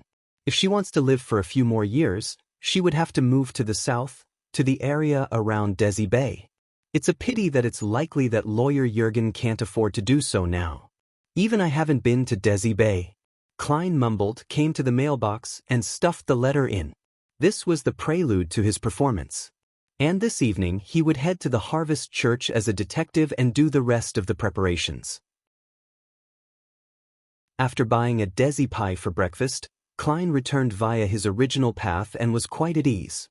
Before he got close to the house, he saw an elegantly decorated carriage parked outside. 2 ladies in black hats and a ribbon were anxiously pulling on his doorbell, while the maids and bodyguards were scattered around, as though they were on guard against something. "Mrs. Stellan. Ma'am Mary, do they have something to entrust me with? They look very anxious." With the paper bag containing the Desi pie in hand, Klein approached and said with a laugh, "Ladies, it should be time for breakfast." When they turned back to see Detective Sherlock Moriarty, Ma'am Mary was visibly relieved. "Mr. Detective, you have to help me." In Klein's spirit vision, there was nothing fake about her anxiety, nervousness, and fear. Therefore, he nodded his head, pointed at the door and said, "Let's talk inside." As he spoke, he glanced at his landlady, Stellan, and he noticed that her condition was entirely different from the past 2 days. She had become very low and dejected, as though she wasn't interested in anything at all. What happened to her? Although his landlady liked to show off a little, she's someone who loves life a lot. Klein took out his key and opened the door. After entering, before she could sit still, Ma'am Mary impatiently said, "Detective Moriarty, I received a threatening letter." Threatening letter? Klein put down the Desi pie, clasped his hands and asked, "What does the letter say?" Ma'am Mary glanced sideways at Mrs. Stellan, and seeing that she wasn't quite as active as usual, she said after some deliberation, "That letter asked me to handle the smoke of the factory impartially when I carry out the atmospheric pollution investigation and to acknowledge their contributions, or else I would end up like the doll that came with the letter." The doll's head was ripped off, and its arms and legs were broken. Ma'am Mary seemed to recall the feeling when she opened the letter, and she said with a trembling voice, "This is the first time I've encountered something like this. I don't know if it will become a reality or not. I didn't know that I would have to experience such cases when I became a member of the Investigation Council. I didn't know, ma'am, perhaps Emperor Roselle once said that there are only two ultimate forms of hatred between people. One is to murder the other person's parents, and the other is to destroy another person's means of earning money." Klein solemnly nodded his head and said, "My suggestion is to report it to the police." From his point of view, Ma'am Mary was now a member of the National Atmospheric Pollution Council. Her status was completely different from before, and the police would certainly not take the threats she received lightly.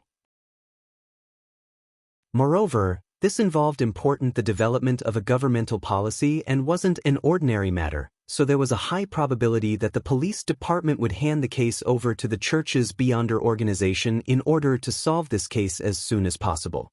Based on Ma'am Mary's status as a follower of the goddess, the Nighthawks was an inevitable choice.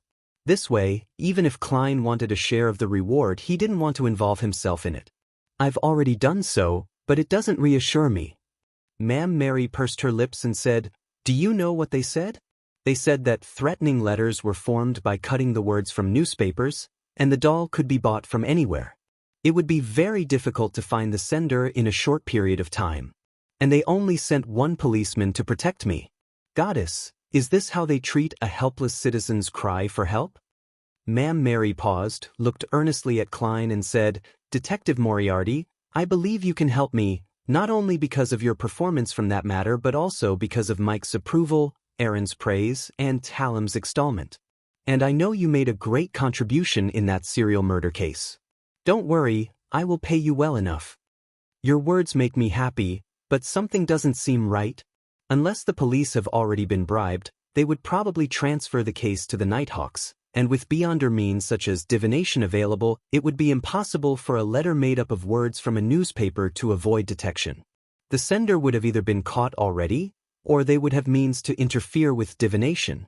The latter would only lead to a formal and large-scale intervention by the Nighthawks. No matter what the situation is, it will be different from how the situation is handled now. Klein didn't answer Ma'am Mary right away, but he carefully analyzed the abnormality of this matter. The living room suddenly became unusually quiet. The feeling of silence made Ma'am Mary and Mrs. Stellan somewhat uneasy for some unknown reason. At some point in time, Klein had fished out a coin and made it bounce and roll between his fingers, as though it were a habit of his to focus his thoughts. Suddenly, the coin flew up and then fell down steadily onto the palm of his hand, its back facing up. Klein was surprised. He was divining whether this matter involved danger, but it turned out to have none. If such a threat really exists, even if the sender doesn't have considerable abilities, it would still result in a certain degree of danger. It's impossible to have none. Is it just a simple threat? Klein suddenly thought of another possibility as he smiled and said, "Ma'am Mary, don't worry. You can go back home in peace. If someone comes to you in the next 2 days to discuss this issue so as to make it public, allowing the citizens to know the true intentions of those factory owners in order to incite anger among the public, then you will be fine." The possibility which Klein had just thought of was that the threat was a trap set up by the council so as to incite the public to use their anger, allowing the atmospheric pollution investigation to be carried out smoothly and lead to the subsequent bill which could benefit them. This would explain why the police are responding in this manner. "Why do you say that?" Ma'am Mary asked, frowning. Klein smiled and replied, That's what I've deduced. And if what you claim doesn't happen in 2 days? Ma'am Mary pressed. Klein said sincerely, then I will provide protection. In any case, there's no danger, he added inwardly. After comforting and sending off Ma'am Mary, he went above the gray fog to confirm the matter and received the same result as before. By then his desi pie had turned cold. Ma'am Mary returned home with some apprehension and uneasiness, wondering if she should invite Stellan to stay with her for a few days. At that moment, her housekeeper informed her that the eldest son of Count Hall, the chief secretary of the National Atmospheric Pollution Council, Mr. Hibbert Hall, had come. After both of them entered the living room, before Ma'am Mary could even open her mouth to speak, the handsome, blonde gentleman spoke first. Ma'am Mary, I've heard of what has happened to you. It's a disgrace to Backlund, and even to the whole kingdom, and I'm deeply sorry for it. Don't worry, everyone in the committee will stand with you. Thank you for your concern, Ma'am Mary responded gratefully. After a moment of consideration, Hibbert Hall said, Ma'am, I wish to get a reporter to interview you regarding this incident. I want to tell everyone about what happened to you and how despicable this act is. I want to let everyone see how outrageous those people who have contaminated Backlund's air are. There's no sign of repentance. Please agree to my request. It's exactly as Detective Moriarty described. Ma'am Mary was momentarily at a loss for words. After breakfast, Klein rested for a while. Since he had nothing better to do, he went above the gray fog in preparation to divine the origin of the biological poison bottle. This time, he didn't delay it at all. You're tuning in to the Passion Pages YouTube channel. We're so grateful for your support, and don't forget to subscribe to join us on this incredible journey through captivating stories. Your generosity through donations truly makes a world of difference, as it's the primary source of revenue that allows me to expand and enhance this channel for you. Thank you from the bottom of my heart for being a part of this adventure.